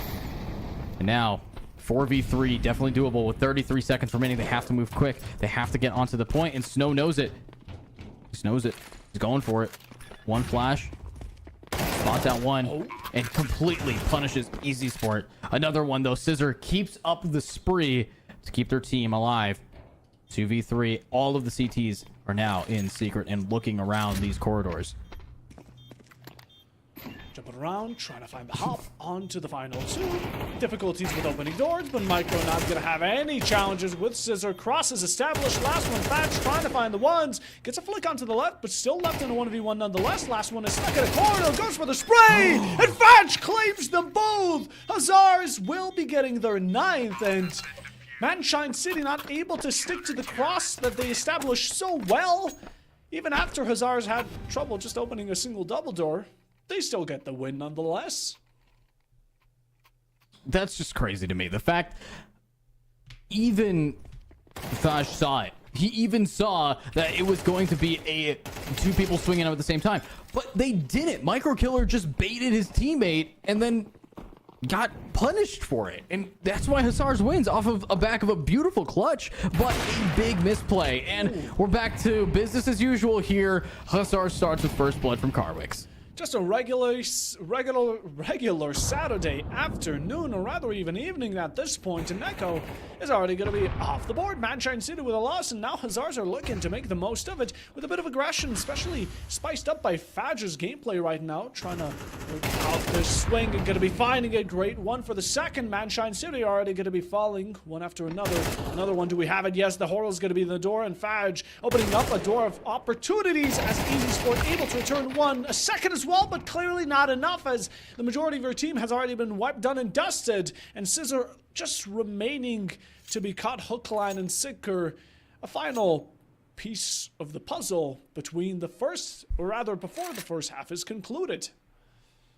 Yeah, it's been a little bit disappointing here from Manshine City, and maybe they want to go map 3 as well, but what I am looking at is a hunt during this last round. There's no save for Scissor. He's got to just find the most amount of value as possible, and doing that is one thing, achieving it is another. And smokes are out, 30 seconds. He gets the timing, but he will be able to get Carwicks, but now they know. In a 1v2 with 20 seconds, they know exactly where he is. He's going to molly to try to slow them down on the rotate, and he has to make it to the B site. A way to shut off vents. Patient again, trying to limit it as much as possible. And Zars don't seem to be really quick. Are you kidding me? How did this happen? How does this happen? Oh Did he just walk into it and stand? Leaving RBD in the 1v1 so it's a bit more intense? It's definitely working, but the last one, Scissor able to get the flick. RBD, not a single bullet coming out of him, and 9-3 for Manshine City to get the bare minimum. And what the hell happened? What was that, Scissor? What that was right there was a clean clutch. I mean, a guy walks into some fire, but gotta lay it down to keep it a little bit heated here. But now 9-3, definitely doable. But I think this is going to be a pretty long game and not an easy one. I'm also looking at Manshine City, who has quite a bit of a lead right now here over, or sorry, Hussars, who has quite a bit of a lead over Manshine right now. And 9-3, Manshine has to win the pistol. If they don't, double digits on the board, and on a map like Nuke, even the T side can absolutely just pick up 2-3 rounds instantly once they get rifles.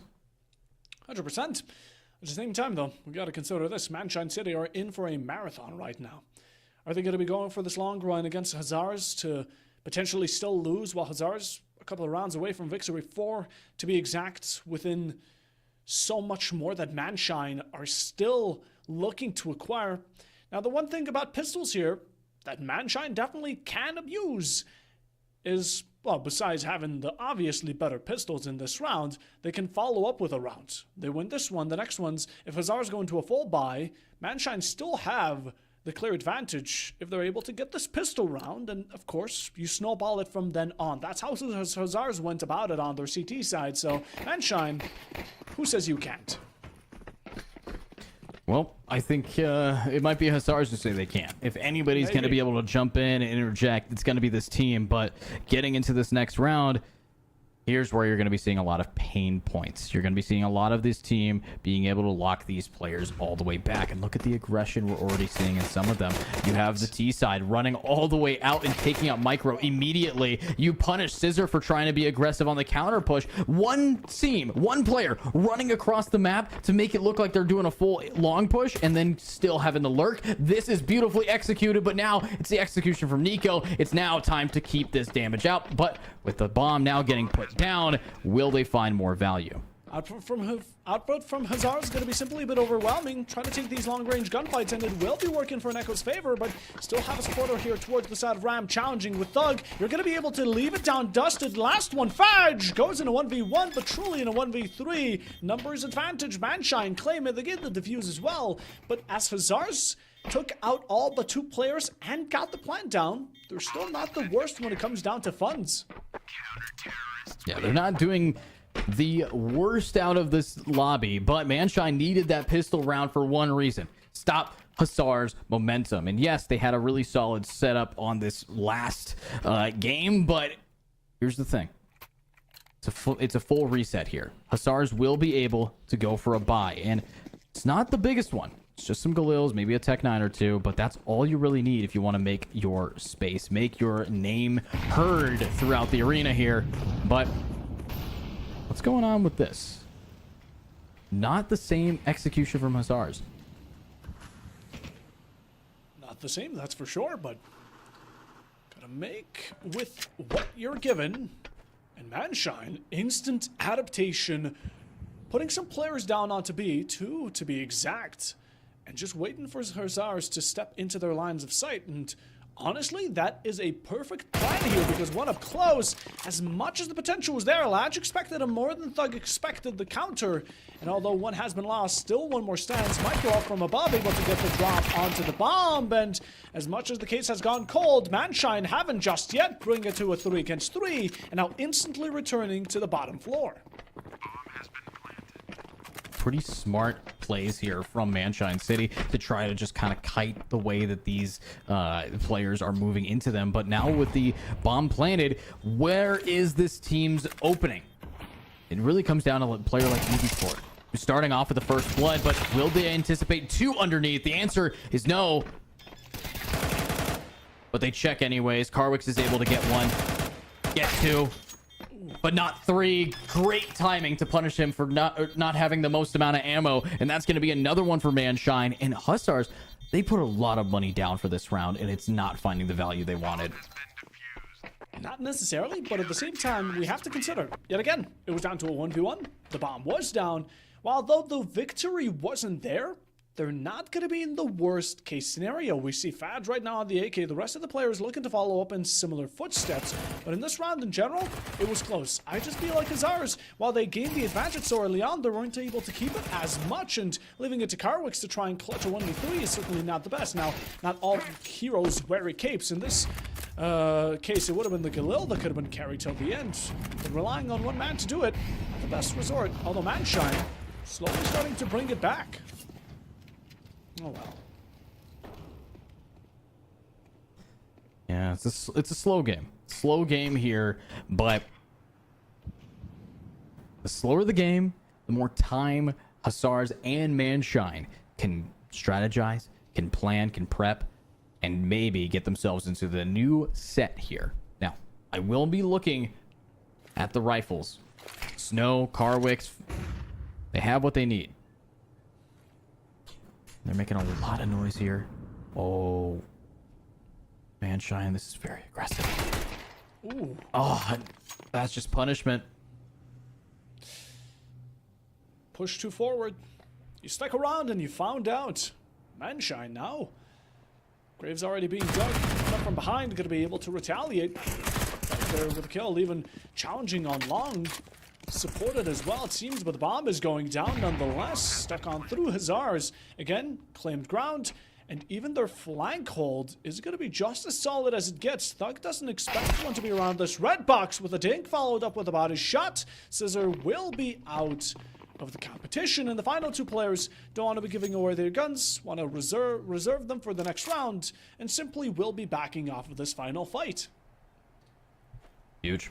Absolutely clean. Now, here's the problem. Manshine City has to be going for a save. Double digits is back. 5-9 scoreline guaranteed no matter what. And if this is the scoreline we're going to be getting into here, Puffo, I don't really know what the main strategy is for Manshine coming into these next couple rounds. Is it going to be holding corners? Is it going to be stop pushing? Is it going to be, you know, just playing to bait each other? They need to get those trades. The problem with it is Hussars always get on site. Every single round so far, they've gotten on, they've gotten a plant, and they've been pretty much stopped. The opposite of unstoppable. They are a very stoppable force versus a very unmovable object with this momentum. 100%, and you ask what they should do. Out of the following and out of the named, mix a bit of everything. Put a position in each, put a player in each position, try and kind of assert all roles across them, and don't jump into the fire. Don't jump into the line of sight of Scissor and Micro, because Manshine are going to be taking it away, as Hazars seem to be making the true mistakes now, and they have been showcased. Thug with another up from Silo. Do we claim the fourth? No, Carwix does return the fire, but Manshine now gained a huge influence over the map, even from the outside. Fadge does fight back against it, but now it's a 1v2, and gotta make the right decisions to win it. Now, what's the right decision? Is it going to be planning B like they've done every time and going for another clean clutch? Answer is no. Easy Sport executes it, opens the door, swings them out, and shuts it down. Now, Manshine City's back in this game. They have the money. They actually stopped the plant. So Hussars is running low on funds. But will it be enough here? I mean, I'm looking at their round lead that they started with. Remember, this is 9-3. But now it's 6-10. And soon it could be 11-9. You know, with this trend that we have going on, we can go to overtime here. Sure can. 3 rounds for 1.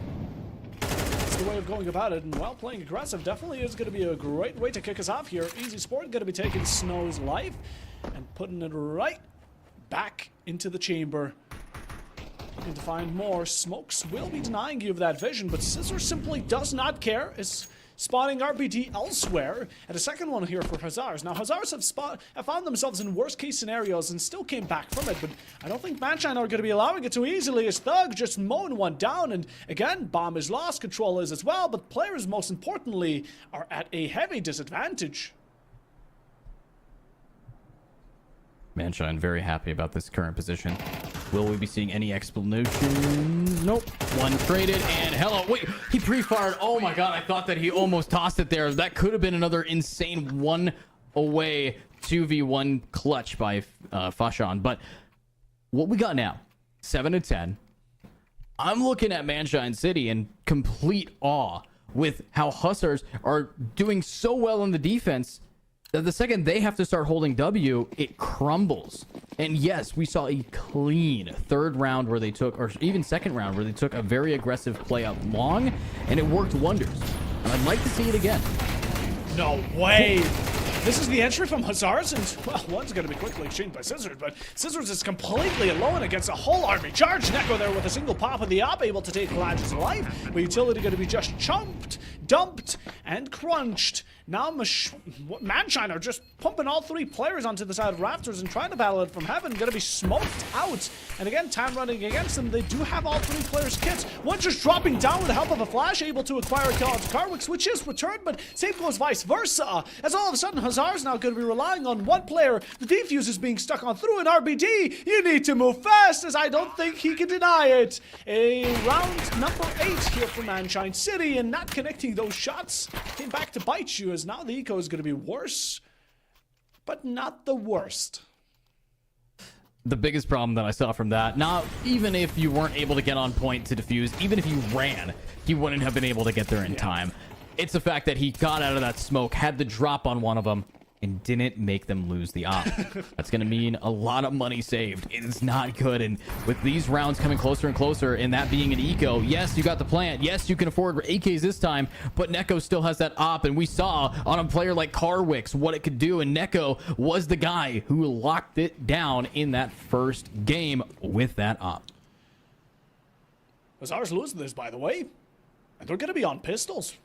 At least the majority of the players, maybe a Tech 9 if they're feeling like it's a good day, but Manshine have a lot of potential here to really get under the skin of Hazars and at the same time start puppeteering this match. Strings are right within the reach, but this round needs to be theirs.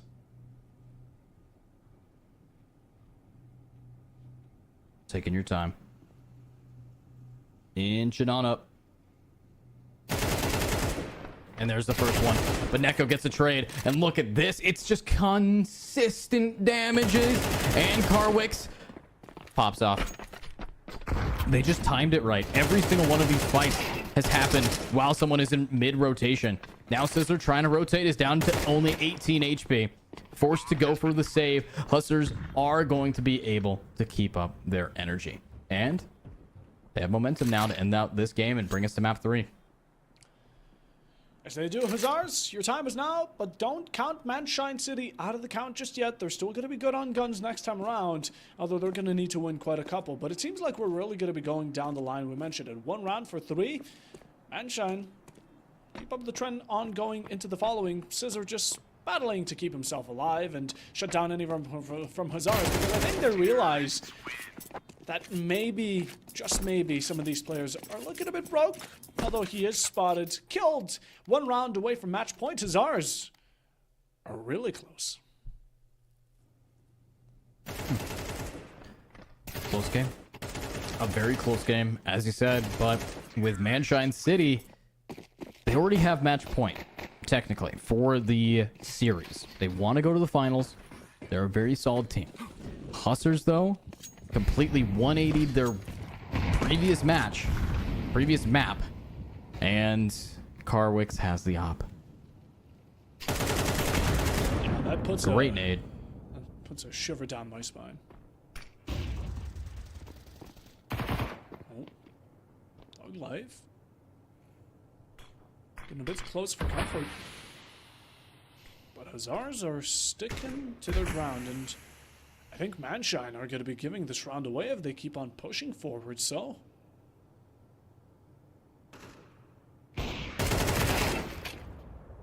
Nice shot. RBD taking out Thug Life there. Anybody who pushes will be punished. That's the idea here. And one's stuck behind that tube. I think they know. RBD should have their eyes on. I think they saw the tip of the gun there. And that's why you just play patient. You get your picks. You've gotten 2 for the price of free. And a little bit of a push. 1. Molly's going to try to scare him out of the corner. And beautiful nade lands right on him. Completely shutting down Scissor. That's going to open up the point.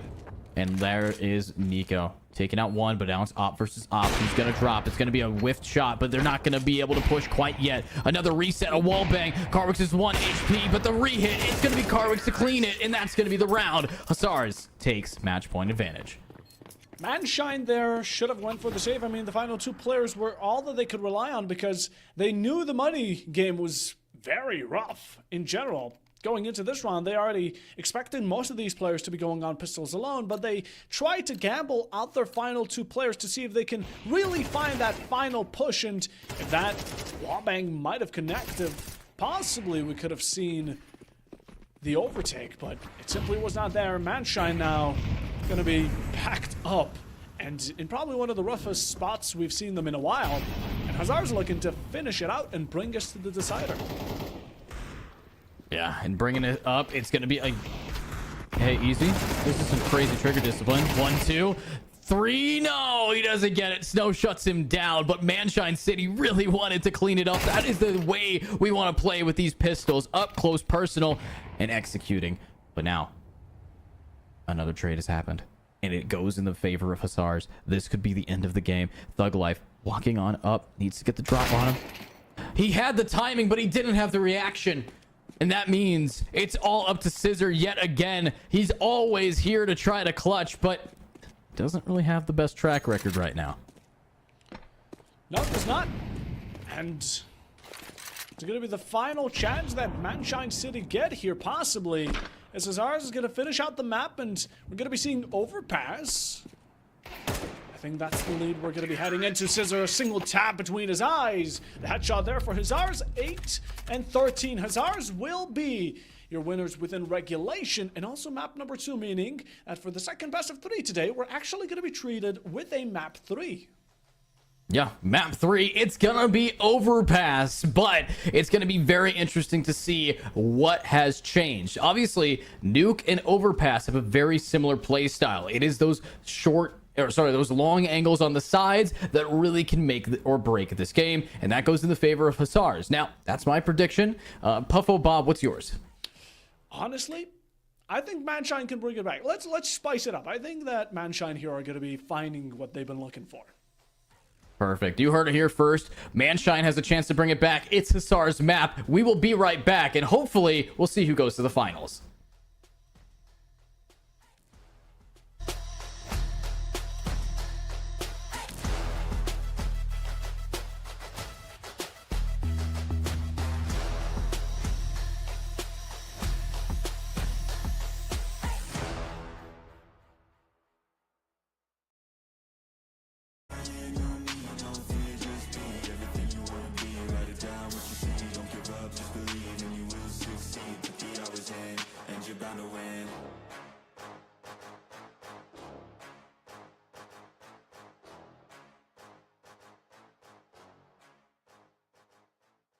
Even when you feel low, you can still go.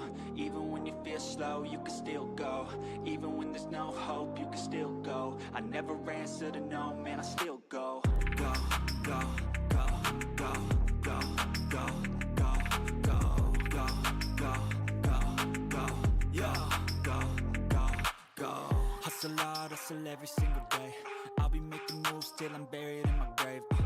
To the system, I don't wanna be a slave. I've been doing shit my way, or the highway. And in the driveway is a nice range. Cause I grind through the climb, I invite pain. You'll never hear me, bitch, nah, I don't complain. Just gotta flip the switch and you can go and obtain anything you want, anything you need. Your mind's got the key ingredient, it's belief.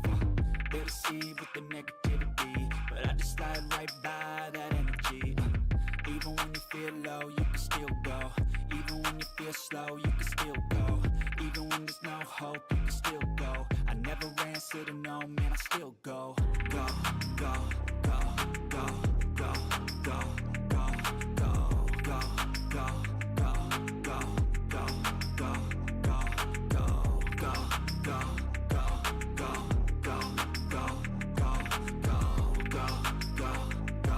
go, go, go, go.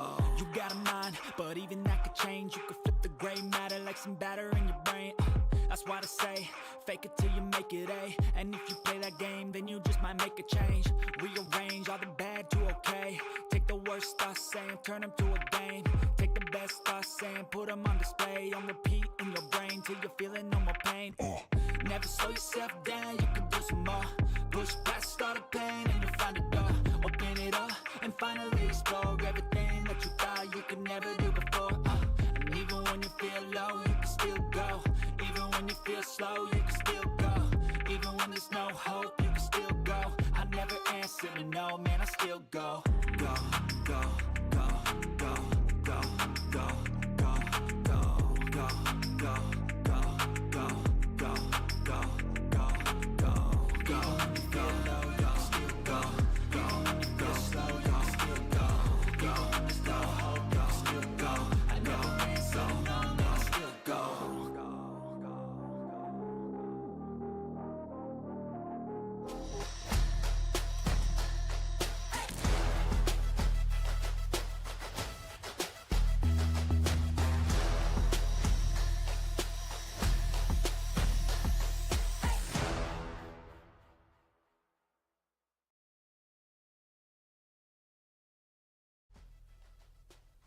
In tomorrow's grand final, only one will be facing per meta, and it's between Hazards and Manshine City to decide it in, ironically enough, the deciding map, which will be Overpass. It's still me, Pufflebob, joined by the lovely Edu. And Edu, what were our predictions again? Our predictions were that it was going to be a map favoring Hussars thanks to their momentum and the playstyle. However, you think that we're going to be seeing a solid turnaround here from the Shine team, being able to really highlight themselves and, fingers crossed, turn this game around in their favor. That's all we can do. But, of course, with Overpass, it doesn't have that midsection, right? That's what we love to see from the side of Manshine, and you pointed out well as Hazard on Nuke. They were dominant. First half was absolutely crazy, and even though a comeback was forming, it just didn't come to succession quick enough for the side of Manshine to be able to win it out. And, well, now we're going to be on map 3, and again, we're still here with the side of Plausibility Gaming, and which we thank for allowing us to do this. And at the same time, if you want to get in onto this action, be it PUBG or CS2, join along the non-toxic community where you can find new comrades, new friends, competitors, and of course, opportunities to win yourself some prizes. Absolutely. And if you're watching from home, pay attention because we will be dropping some of our coupon codes and just giveaway codes for our Gleam.io giveaway, and that will happen in the Twitch chat, in the Twitter chats, in the streams. So pay attention, and if you're watching us, let us know where you're watching us from, and of course let us know what your predictions are. We have a lot of varied teams, and I can see that some of you guys are here to represent your favorite people. So let's get into this game shortly, as Overpass is where we are going to be heading. And I gotta ask, Overpass here, CT, T-sided, everybody has a different opinion on it. I personally like playing CT more. Whether or not it's CT-sided is a whole different development. I would say it's CT-sided. The thing is with Overpass, it's very cluttered as for entry. The T-sides, when they're going on to B, be it a B or A, they have to go through these very narrow entries. Now, while there might be a bunch of them, a molly or a smoke is able to majorly extinguish a lot of them, and what gives CT the advantage, in my opinion, is that they can play extremely aggressive. You can move up to toilets, you can move up to the tunnels towards B entry, and you can just wait for T to walk into you, gaining free kills, which I imagine we're going to be seeing a lot of going into this one. But what I want to talk about is the scores of the previous maps. Now, we saw 13-8, I believe, on Nuke, and on Ancient, 13-4 for Manshine. Yeah, very different score lines here. To flip it like that, very impressive. But as we're getting into this game, it's about how you start, right? Last game, it was a start very well from Hussars. The game before, it was a very solid start from Manshine. It seems like the pistol round's kind of the omen here to see who's going to be able to take it. So if anybody's a betting man, bet after this round. This might be definitive in how the playstyles will be switched up. Possibly could be. Pistols have been a leading factor as of how teams want to decide their splits, and well, Hazard is going to be very, very aggressive towards the one and only B. Now, again, just waiting around, trying to see what opens best for them. We did see a flash, but utility here will be very limited from both these teams, while Hazard's not even spending much of a dime in their own guns.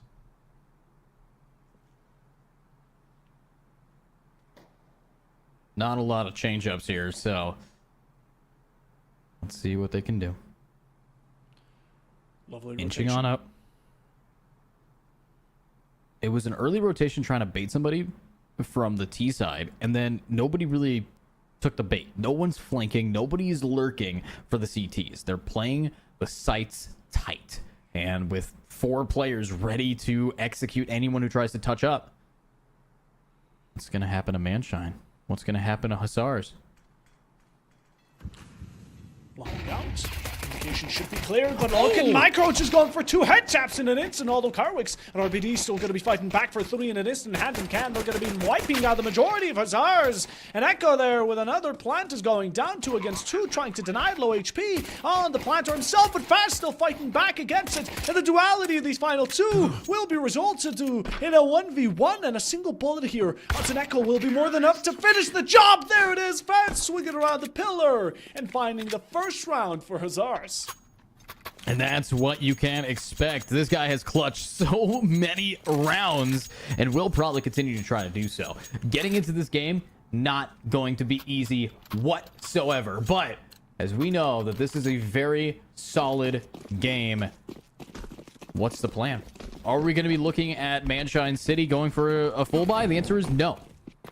They're going to have to play it smart, maybe go for some flanks, and looks like someone's already starting to take some low damage.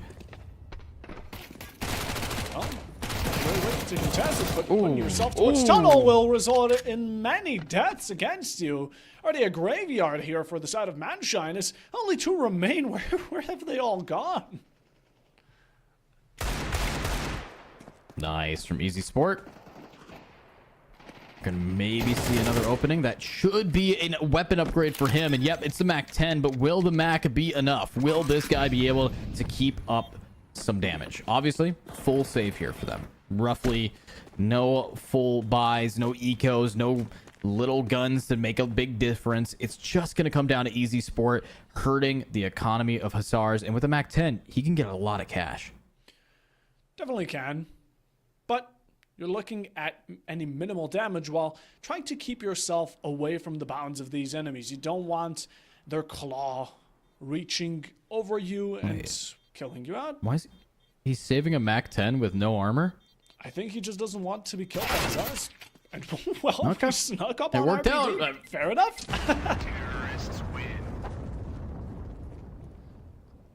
Yeah, has a decent amount of cash now and looked okay. I was just surprised that he wanted to opt for next round having this Mac 10 instead of trying to do as much damage as possible with it to get as much money as possible. But here's the benefit. If he does it, he can buy one of his teammates who's broke. Nope, he just goes for util instead. Okay, so Scissor's going in here with nothing and an M4. And Easy Sport still offer, and he's still buying himself. So he just drops the Mac 10 on the ground. Am I crazy? Or did he not want to save that? I literally think the only intention there was to just try and not allow Hussars another kill. But this isn't Valorant. They're not building up ultimates. Okay. It's still extra cash for Hussars. I mean, he couldn't have won a 1v4. I guess pushing onto site would have been a bit reckless. He did get a kill, surprisingly enough, but in the end, still been wasteful to... Yeah, he got lucky to get the 1 kill he had. He could have put himself in a position to catch them off of rotate and at least have them die to bomb at least. But you know what? I can speculate. I can fathom what this guy was going for. I just know now they're going for rifles and they're looking broke. Yeah, 100%. And I mean, just at the same time, we're going to be having a bit of a pause as it is resumed back on, and Hussars with a really solid start now. Again, Manshine. Of course, I'm not going to necessarily say that both of these teams are going to be better on the CT side, as normally the map would go through, as we've seen in the past results that the T can favor him, especially when it comes down to nuke. But, well, Manshine are not having a great of starts, and with a full buy, they seem to be overwhelmed as of the current moment. Nice. There we go. Trades are out. Carwick's here, but almost gets it from Scissor. And when he re-swings, he will be punished, leaving 2 remaining. And Hussars wants to keep it going, but clearly this map, similar to Nuke, is their playstyle. They are getting on sites for free and forcing saves. I don't think I've seen this many saves since I've watched a game of Inferno. Oh, yeah. Manshine are just going to be saving. Go for the FAMAS, go for the Ob. Don't allow Hussars to pick it up. Although one player has been lost, I mean, Hussars here are coming in and swinging strong. Manshine, not much of a result for it. They drop bodies in first initiations. Contact is always for Hussars to claim. And even though we had some utility from Manshine, it wasn't utilized fully. And that's what saddens me most. They don't work with each other. It seems like they go for these hopeful swings, only to result in reality hitting Hussar taps. Yeah, a little bit of a sad day for them. I'm not going to lie, but getting into this next round, you can maybe see a little bit more of a turnaround for these guys. But what I hope to see is the main strategy of Manshine kind of shifting, right? play a little bit more aggressive towards these sites, but it looks like it's aggressive towards mid with an op in hand. Has a teammate to back him up, but now who's watching long? And that op in the position that would be more beneficial finds 0 value. That's gotta sting. Just the thought of it, but they get back in time for the moment being. Not could have got one. Almost could have been a collide there. Cutting in mighty close. Carwick's on 21 from the damage of the wall bang as well. Legend's body being the protector. While no one from tunnels trying to swing out. Scissors gonna be right behind him, and a flick from Scissor almost occurred there. We saw the snapback from him, but it's still a great exchange here for the side of Manshine. But Faj keeps it going. Khazars have not yet been given up, and what a head tap all the way long, but a nade in return from Micro right under the feet. RBD there, quickly gonna convert it into a 3v1. Khazars seem to be back on the winning side with Thug in a bit of a difficult spot, stuck between a rock and a hard place. Yeah, definitely not where you want to be. RBD, great read of pushing onto that point and even finds themselves the op. So, obviously, the op did one thing, and that was nearly a collateral. Perfectly found its value. But what's going on here on the A site, guys? Or sorry, on the B site. What's going on B? We're not seeing a lot of value. We're for some reason fighting an AK with MP9s. We're fighting an AK with a FAMAS from distance. It's just we're not putting ourselves in a position to get easy trades. So an AK, yes, we'll just win that range fight. It's like pretty much you're using a shotgun against an M80 rocket launcher. It's not gonna work. It's just not it. Yeah, don't bring MP9s to an AK gunfight. It's not the best of looks, but Manshine here are going to be taking a bit of a pause, a bit of a timeout, trying to talk things through, and I like that they're doing it here a bit more early on, not just allowing Khazars to get away with like ridiculous numbers of rounds, 7, 8, 9, 10, or even 11, 12 possibly, but they're just going to try and shut it down as quickly as they can. They've been struggling, they realize that, and hopefully we get to see that realization be followed up with adaptation in the following rounds, because there's no doubt about it. Khazars here are doing phenomenally because none of these rounds have been per se close. Yeah, not very close, but it can be changed. It can be changed. I mean, oh yeah. I want Manshine City to really come out here, but we saw what Khazars can do on the second point. It's definitely a game turning, a match turning point was Nuke, and I like the fact that they've kind of whipped themselves up to shape in a short amount of time. They're going to need to, because they have by tomorrow to beat one more team. Good shot here from Ledge. Again, we get to see the great team coalition from Khazars. They go in one after another. Of course, back each other up and watch each other's sixes. As for the side of Manshine, they leave Micro alone, trying to go for a cheeky play, which quickly has gone punished. And in the past, we've seen the Khazars don't allow plays like these to happen so easily. As another swing here from Scissor going to be going against some attempted wall bangs. Manshine still trying to contest B. But as for the side of Khazars, they are not being stopped, and the cheeky rotation here has left Manshine on the wrong side of the map. Let's see. Can they lock it in? We do have that lurk coming up yet again, RBD. He's so good at lurking. He's always behind you. And Easy Sport, I think, should be under the impression that he's going to be around that corner, but... Ooh. I think they didn't spot him here. But now they definitely know. Easy Sport's going to be good for one, but RBD already pushing in, and his lurk, will it be in time? Knife out. Where you going? Absolute shutdown there. Not anticipating it's a very aggressive push. And now Thug Life in a 1v3, managing to drop one. Will he get the rest? No chances. But a great beginning again, although HP-wise, the counter is right on the edge of double digits. As for the side of Khazars, they still have one hopper and Snow with the AK. South Thug here will be saving the AK for himself. Already got a bit of damage in for the side of Khazars, but Manshine have been left to a lot of these rounds being forced onto saves, and I'm not too great of a fan of it. Again, Thug nicely on to lovely playground. He's gonna set himself up on the slide and wait for anyone to slide into his crossfire. As for Khazar, again, nothing but greatness. They've been doing great. You just keep it up. Manshine, on the other hand, gotta start making changes, and It's not the best. Yeah, it's just so good. Just so good. And now Hussars is going to just keep this momentum that they got in Nuke and keep on moving on. Now, the question that I might be asking myself, honestly, is what's going to happen tomorrow?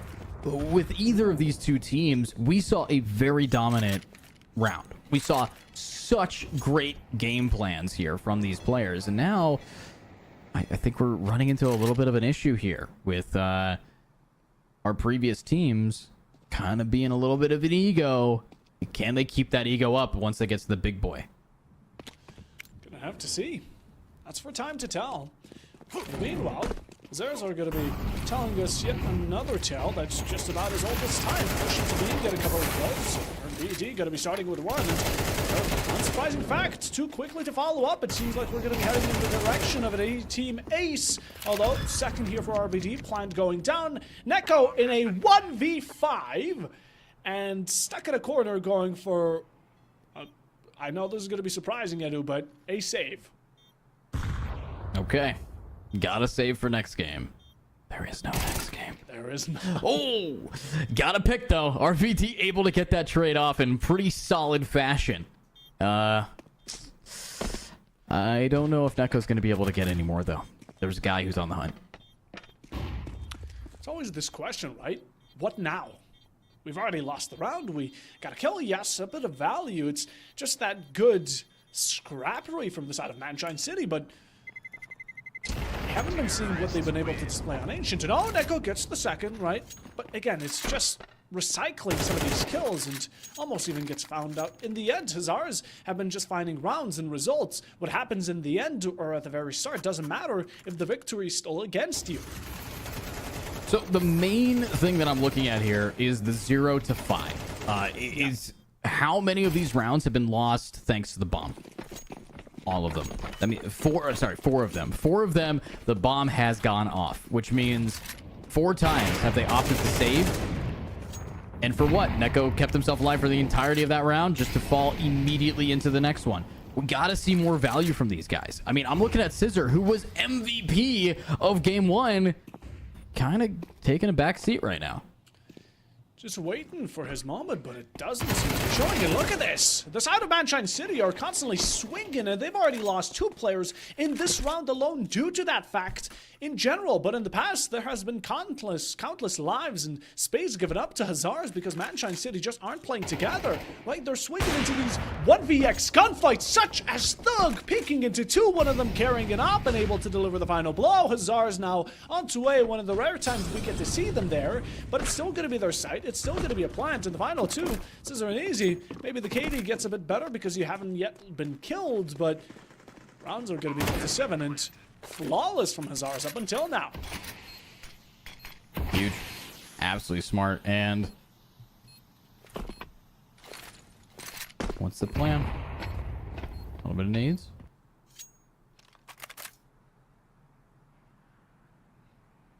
Pushing them back a bit. Easy sport.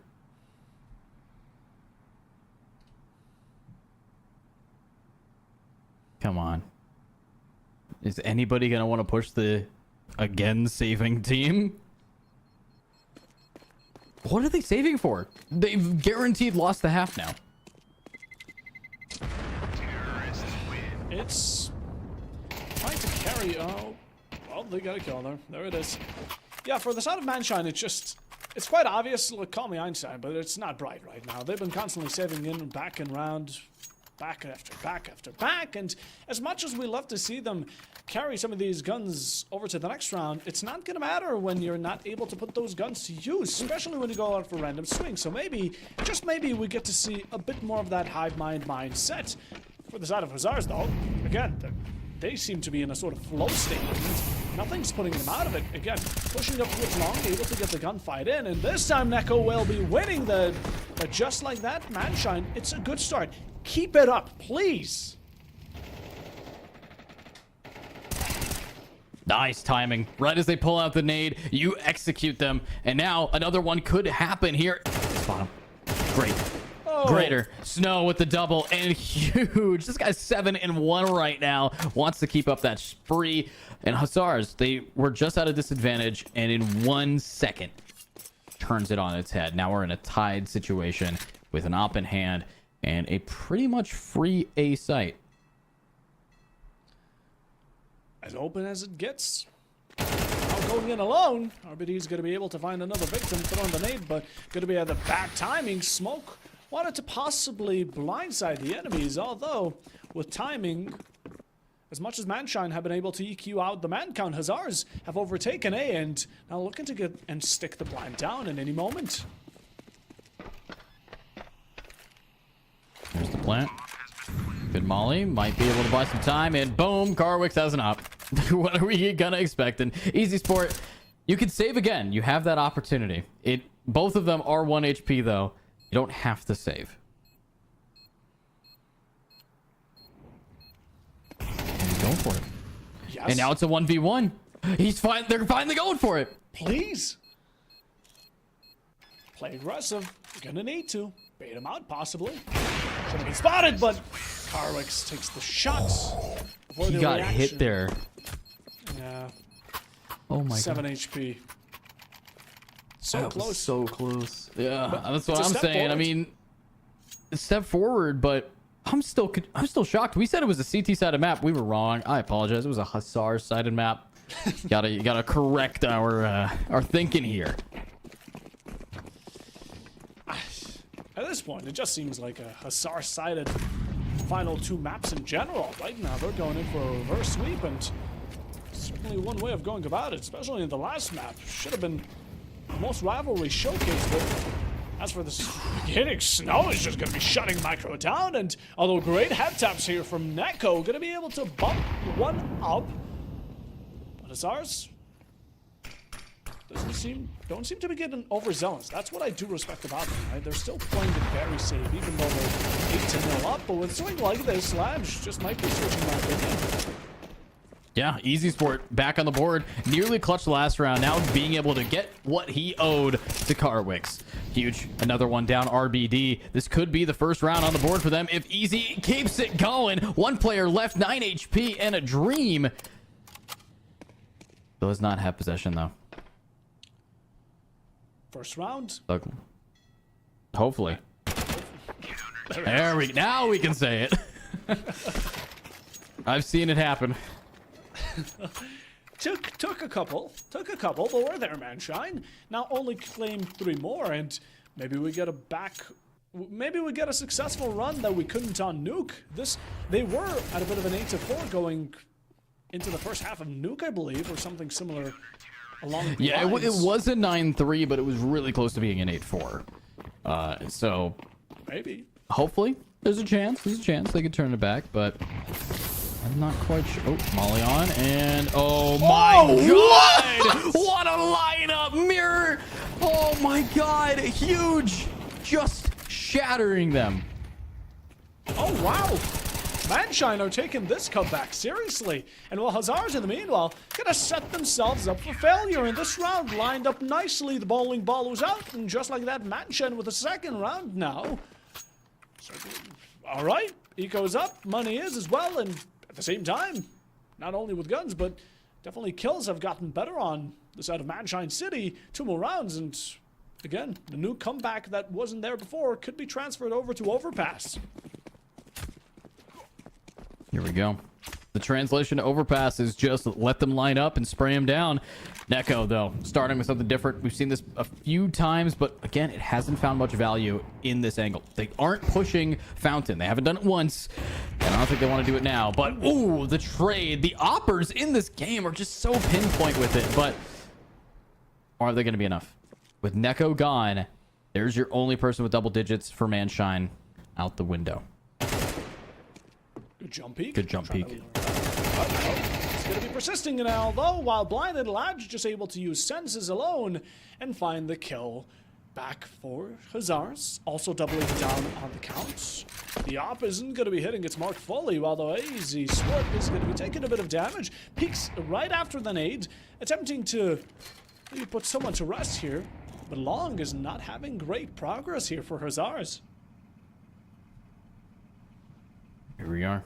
Easy Sport wanting to keep up with the kind of murder spree he went on in that past couple rounds. Scissor back on the board. Micro back on the board. It's really just down to these guys. But Hussars, they know that they have life advantage. They have more players, more HP in total, more firepower. And there's some actual firepower landing right on point, trying to keep these guys here. This is all a bait to force them to not rotate, and it's working well. Hussars will be able to take B for free. It's going to be theirs. Just nicely stepping in, getting their utility out, as you usually do, going by the book. And, of course, playing to their roots. They are doing everything that needs to be done to secure this 9th round. Manshine, though, will they be giving up and go for a save? No, they seem to be having a bit of thoughts on fighting back against it, and it seems that those aren't just thoughts, but even actions being put in. Oh, God. Nice, Darwick. Oh, my.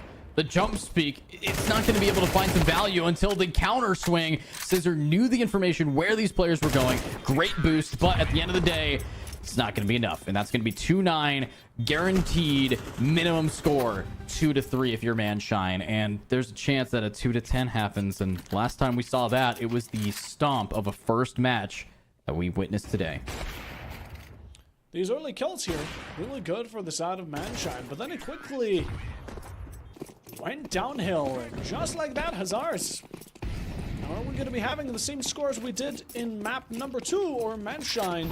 Will it be even worse? Now, looking to deny that with a 9-3, hopefully the second half is going to be a lot brighter, because it's honestly their final chance. Again, they've had a lot of chances. That's what we love about best of 3s, but at some point you run out of them, and lives as well will be tossed aside. Easy Sport going to be the first one to fall, and Ron Pillar not going to be expecting this reveal themselves to them out. We're going to make it a bit more difficult to see with the help of the Grenada. That's going to be 2 here for Hussars yet again, and with 3 completely converted, Manshine City lose it all. Scissor fights back against it, and saving this round will not be an availability as it's the last one. In the first nade right to the back of the head, Scissor falls, Plant is going down. Thug tries to fight, long range gets 1, but 2 more needed to be secured, and with the utility passed around from the side of Hussars, it's simply making it impossible to fight. You saw the heads, but weren't able to react on time, and Thug is running out of seconds.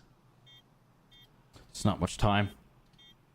Bomb already at halfway. Thug still having that kit means that you can't get aggro, but you're making a lot of noise. Stepping in that water, you know that swinging out of the smoke, you have to reload open. What? Reloading out in the open and just gets pushed in 2-10. Yes, is where we're going to be with, unfortunately, a massacre of a first half for the side of Hussars onto Manshine.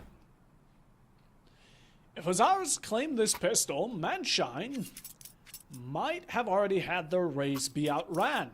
That's what Manshine are fighting for. These 2 rounds, with the pistol included, you already have 4, right? Off to a good streak, then as long as you keep Hussars' eco at bay, you can get some of these rounds in back to back to back to back, and hopefully climb up to the rankings of Hussars' current score. Although there's always the first steps that need to be done, and it seems like Hussars are, even as on the CT side, still playing aggressive towards toilets. See what they can do. Shots out. Oh my god. What a pickup there. Easy Sport is going. What RBD? No! What? And it's just 1 left. It's just 1 to go. And that's the round. RBD. Oh, he's clipping that. You could tell right now he's opening up his NVIDIA Reflex or something. Just getting his clips. Putting that on Twitter for sure. Oh my god. Thank god we got replays too, RBD. Here you go. Manshine City wanted a battle. Hussars brought them a war. 11-2. Pistol is theirs. Can we even go for any buy here? I mean, there wasn't much of a kill back here from the side of Manshine, and now they're going to be forced onto Mac 10's Deagles. While Hussars, from rags to riches, but not the beginning to be the brightest. As 2 kills for Manshine. Where did this come from? They're able to pick up those guns from the fallen corpses as well, and now continue towards A, which has been left stranded. There we go. Keep on pushing on, but the rotates have already come to fruition. It's rifles, though. Snow's getting 1, but oh my god! Cleaning it up. It's now RBD in a 1v2. He hears him. He sees him. Wants to get aggro. And boom, baby! Easy Sport to get the round in. And Hussars losing the second round of the half. What a round indeed. Well, Machine haven't given up yet, and that's what we love to see, this esports mindset. But let's talk about good things. There's another code. You want to give it away? I do. Yeah, absolutely. Of course, with this game, we've been seeing a lot of people save. So today's code for our second half of the potential last game of the day, it is going to be Save the Op 2025. A whole new campaign where you too can stop trying to clutch rounds and instead sit back and save the op. So type in Save the Op 2025 in the Gleam.io as we watch Neko getting Karthwicks, and we might see a few more. We do. Scissor trying to fight against 3, but it's at a certain point gets a bit overwhelmed, although still the trade here going to be in one for Hazards as they look to push onto a yet again Manshine now overtaken. A going to be theirs. Molly's plan going down and maybe not even needing a position to save in the first place. Huge. Very smart. And another one down. And another. And another! Oh my god, Thug Life 52 living up to the name, even if he generated it on Xbox. What a gamer. What a beast coming in. And Manshine, well, they're the true definition of never say never. They're starting to slowly show a potential comeback here.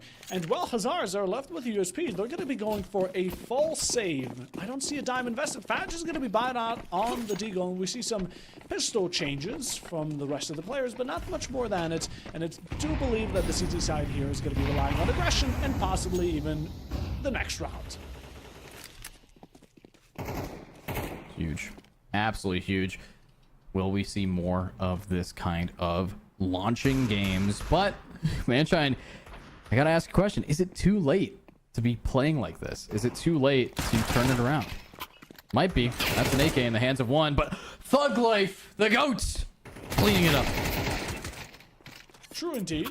Latch there is still going to be keeping them within this competition, and Hazards are now just trying to play off of the fact that they're picking up loot from their enemies, and it's worked out for one. We do have Ladge on the AK, low HP, and with help of the smoke and the flash, it's going to be quickly traded off to a kill of their own. Manshine now pushing side. Hazards working off a Fadge, and I don't think he's going to be saving. Yep, looking to contest them. Balls of steel with the Deagle in hands, but no shots connected just yet. Oof, not able to quite hit those. Ooh. And there we go. Nice here. Huge. Might be able to find one more. No. And another one. Now, 1v1. We've seen him clutch it before the bomb planted. Just has to get some info. He has no util left. And Micro Killer.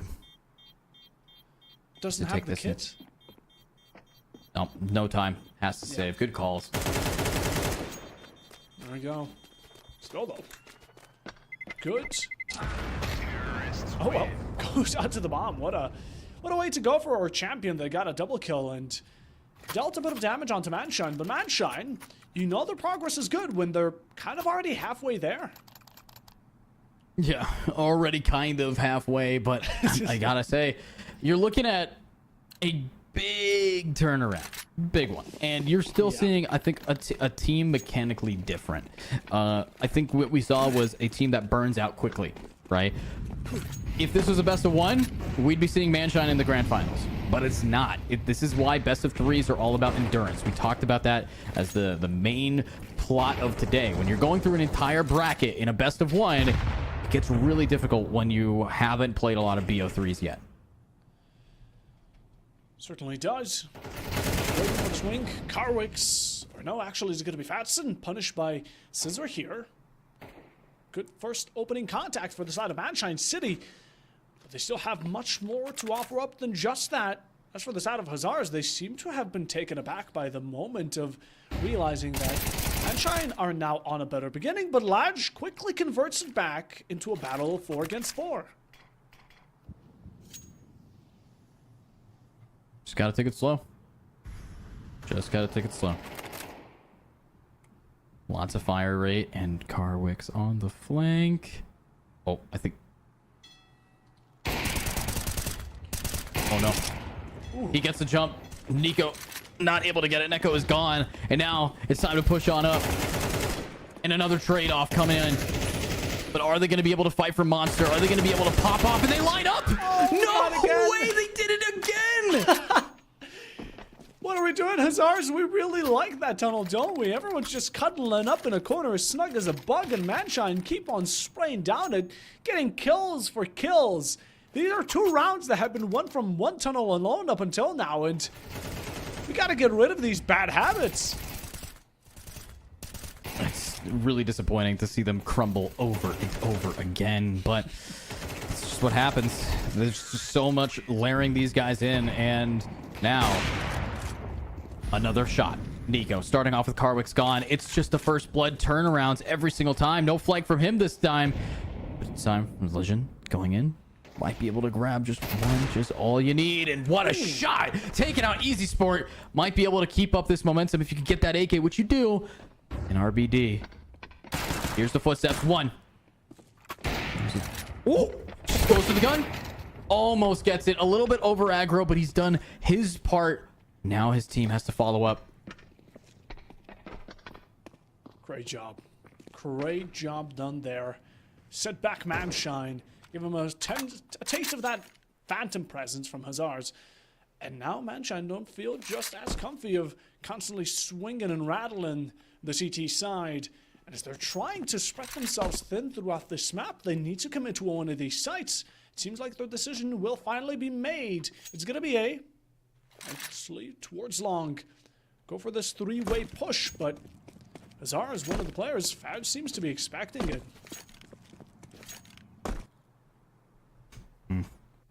Interesting.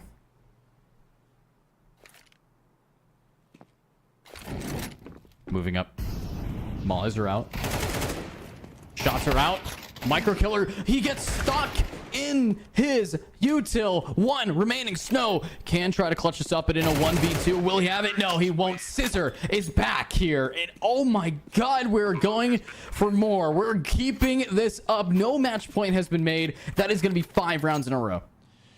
What we thought was legacy for Hazards coming into this map and such a good start has now converted into ambition, starting to beat them to a pulp. Manshine City, only 4 rounds away. The comeback is real, but they can't allow Hazards to win 2 rounds at any given case. And some of these have gotten a bit too close for comfort, especially this last one.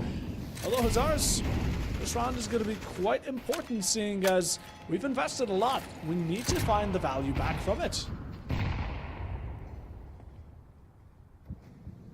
Not easy. Not easy whatsoever, but there's an opportunity here to really turn this game around, and that comes to Hazards with Karwik's op. If this guy just gets a little bit closer, he can shut down these players in a swift fashion. Manshine stepping back, giving Hazards all they need, and all these false sense of security. But as for Manshine, they're just setting up. This is the beginning of prep, and talk about Fadge here. Hopefully he doesn't feel himself a bit too much, because a swing here could result in a death or 2. A bit of peek on action. Doesn't want to have a second chance with it. The flash is going to be there. Fashion combination gets 1 shot out. Neko there for the trade before Scissor takes him out. And now Manshine are ready to push forward. Crazy. Crazy turn back here. I'm looking at this line, though. Locking on up. The spray doesn't actually find anything. RBD's just whipping those. And look at this, the lineup, though. It's too little too late as Thug Life is gonna keep on moving. Mirror Killer alive. 3 HP. The nades not available. It's only 1 flashbang to get them back on this point together. Oh? Is it a save we sense? Yes, it is. And honestly, I can't blame them here. Hazards are going to be going into the next round with 3 players on very, very limiting budgets. As for the side of Manshine City, they've already won a round. They've gotten the post plant, 3 kills under the belt, and at the same time looking great in the past couple of rounds. Maybe some of these rounds have been close, but they've been winning them, and yet again, result is what matters most when it comes down to both of these teams. That's what Hazards have been proven for the first half. Second one has definitely shown to be a struggle, as Manshine are creeping up to the score of 11 on Hazard. Crazy. 11-8. Not easy. But now, it's What's the round difference between these two teams? I think we're looking at util mattering most. My friend Volt calls it a boutique buy. When every single player has a full kit of utility, when every single player has head armor, when every single CT has diffuse kits. That's a boutique. It's when you get everything you need. Now, unfortunately, Mirror Killer just took fall damage, which means he could be one-tapped by an M4. But look at the fight going down mid. It's a just absolute massacre here of damage. Thug Life, low. Snow, low. Neko, a little bit tagged. This could be the start of Hasar's real shift. Needs to happen soon. With each round that has passed by, Manshine have closed the gap between the two teams, and Hasar have felt that more than anyone right now. Round number 20 going to be starting with action. Molly going to be there for first 2 kills, 1 for each team, but it's Karwix to win out both the initiations, as now Manshine going to be left to play it down. And look at Hasars. They know they've already won out a certain battle here, and they're going to be instantly backing off and trying to play it safe.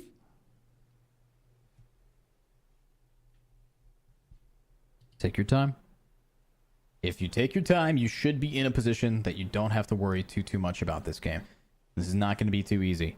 But Hasars, they have the advantage. So you look at they have the, I like to call it the ADHD movement, where you start seeing them micro stutter a lot because they're just constantly anticipating someone is going to peek them soon. Okay, there you go. Karwix able to get the trade off. 1 down, Neko is gone. 2 remaining. Thug Life is still tagged, half HP. Easy Sport still a 1-tap to the M4. Starts moving up. He's going to be able to get one. Snow is gone. 2v2 now. Life advantage still in the hands, but this AK keeps landing their shots. They're good, but the nade opens it up. Thug Life is gone. It's up to Easy Sports Clutch to avoid match point advantage. But they're pinched together, and Easy's already found 1 headshot. The second double one followed on RPD. He's able to take him out, as all of a sudden, it will be match point for Hasar. Claimed out by the final, just barely by the threat through the needle, and Manshine City now 4 in a row. Or your semifinal and the battle back will be all for naught. A crazy shift here for these players to be able to completely lock this game down. That's the kind of strats that I want to be looking at these guys do more consistently. And if they could do it, I think this is a chance at Hasar's taking and walking away with the rest of the game. But at the end of the day, it's about how badly this team wants it, and I don't know if it's going to be enough.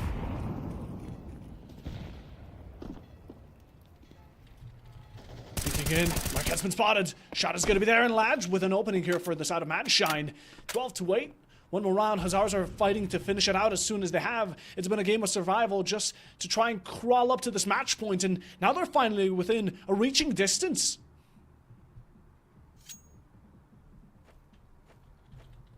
Taking your time. With Mirror Killer or Micro Killer already gone, they're looking at a little bit of a push.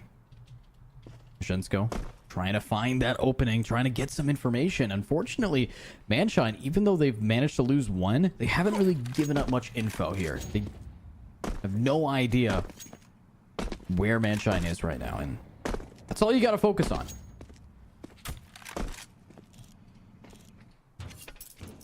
Close, tight. Many ways of describing it, but Hasar's here. They've been feeling the rage building up over these rounds. They have been way too close. You spot the leg, you spot the shot, don't connect it, but the second one either won't be there. It's a back mix. Karwix, we can't be affording those. It's 2 push up on too long. Karwix is able to finally return 1. Gonna be making up for it with the help of Ladge. They get 2, but 2 are quickly returned in between. Manshine still fighting back. Smoke is there denying them, isolating the final 3. Hasar's now going to take different routes to try and challenge them from as many angles as humanly possible. Low HP on some of these players with a combined of 102. Manshine now need to rely on these final few. Inching up the stairwell, not going to be easy. 1 close quarter combat fight, and it starts off with Snow getting 1, Scissor getting another. Can Scissor keep it going? No, he's gone, which means Hasars, if they defuse, end out the series, end out the game with a win, and they're going to the finals. We're going to be seeing you guys tomorrow. It's going to be an insane matchup here. Puffo, that was pretty tense for a semifinals. Usually I don't get to see a full best of 3. Yeah, no, same here. And you know, it's the most heartbreaking. It's the same scoreline as on Nuke. 13-8, 13-8. Such a good attempt at a comeback. And honestly, Manshine, good attempt. You know, I can give it a bit of a clap, but in the end, Hazard simply proved better. At the very beginning, they got themselves such a good lead that I was able to win him out for him. And I'm interested in seeing the grand final. That's going to be a blast. Yeah, it's going to be very intriguing to see what these guys are going to be able to bring up for tomorrow. But let's take a look at the final stats here for these teams, seeing what the matchups are, seeing where we are going. It's right. It's going to be Hussars versus Permita. Permita, a team that, honestly, kind of goofed around a little bit. They're going to have to whip up into shape against the SARS here, who really took that second and third game very seriously. An amazing turnaround after Ancient. And that is the kind of gameplay I want to be looking at tomorrow. 100%. Hazards, on the other hand, going to need to sharpen their second halves. Now, of course, no bads about the first. Just a bit more of a struggle to be shown on that second, but in general, it's going to be a legendary matchup, and we better see you there. Every single one of you better be there, because it's going to be the grand final. There's going to be more codes for the giveaway if any of you have missed it, but we also want to thank Plausible Gaming for allowing us to do this. Non-toxic community, join on by, get yourself some new teammates, get yourself some new competitors, and in general, just have some fun, get prizes. As before we end the show, I want to thank everyone who was here today, including majorly you, Edu, for leading the show with me. And would you like to close off the show? Absolutely. Well, thank you guys for watching, everybody. Thank you, Buffo Bob, for being my co-caster of the day. And of course, if you guys are watching at home, as he said, join the LFG. But of course, if you are going to join, shout outs to our production team behind the scenes. We can't do without people like Ramish. So if you guys are interested, make sure you also check out all of the social medias. We're going to be seeing highlight clips. I believe we have had clip competitions before. So if you're an active member of our community, we will try to give back to you. But thanks for watching, everybody. And we'll see you tomorrow for that grand final.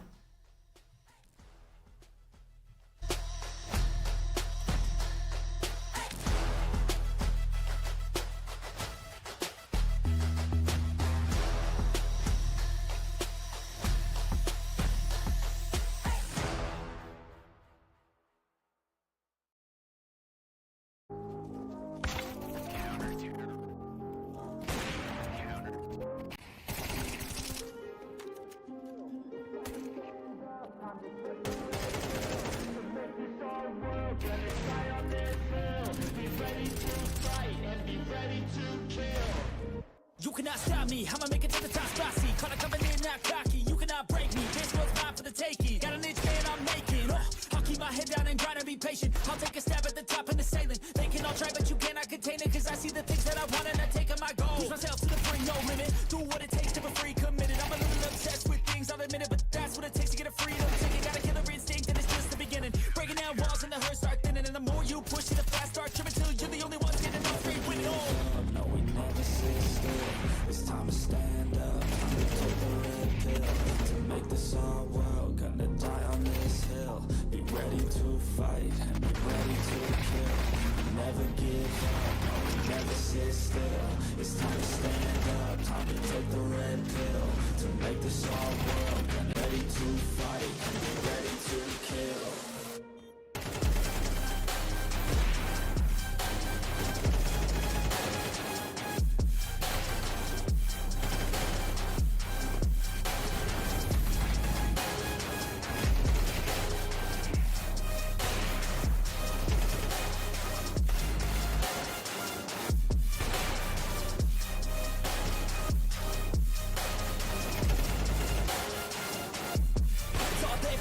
You just gotta wanna keep chasing. Pursue everything you're facing. Keep up with the pace and adrenaline rush starts racing. Get through all the things you hate in.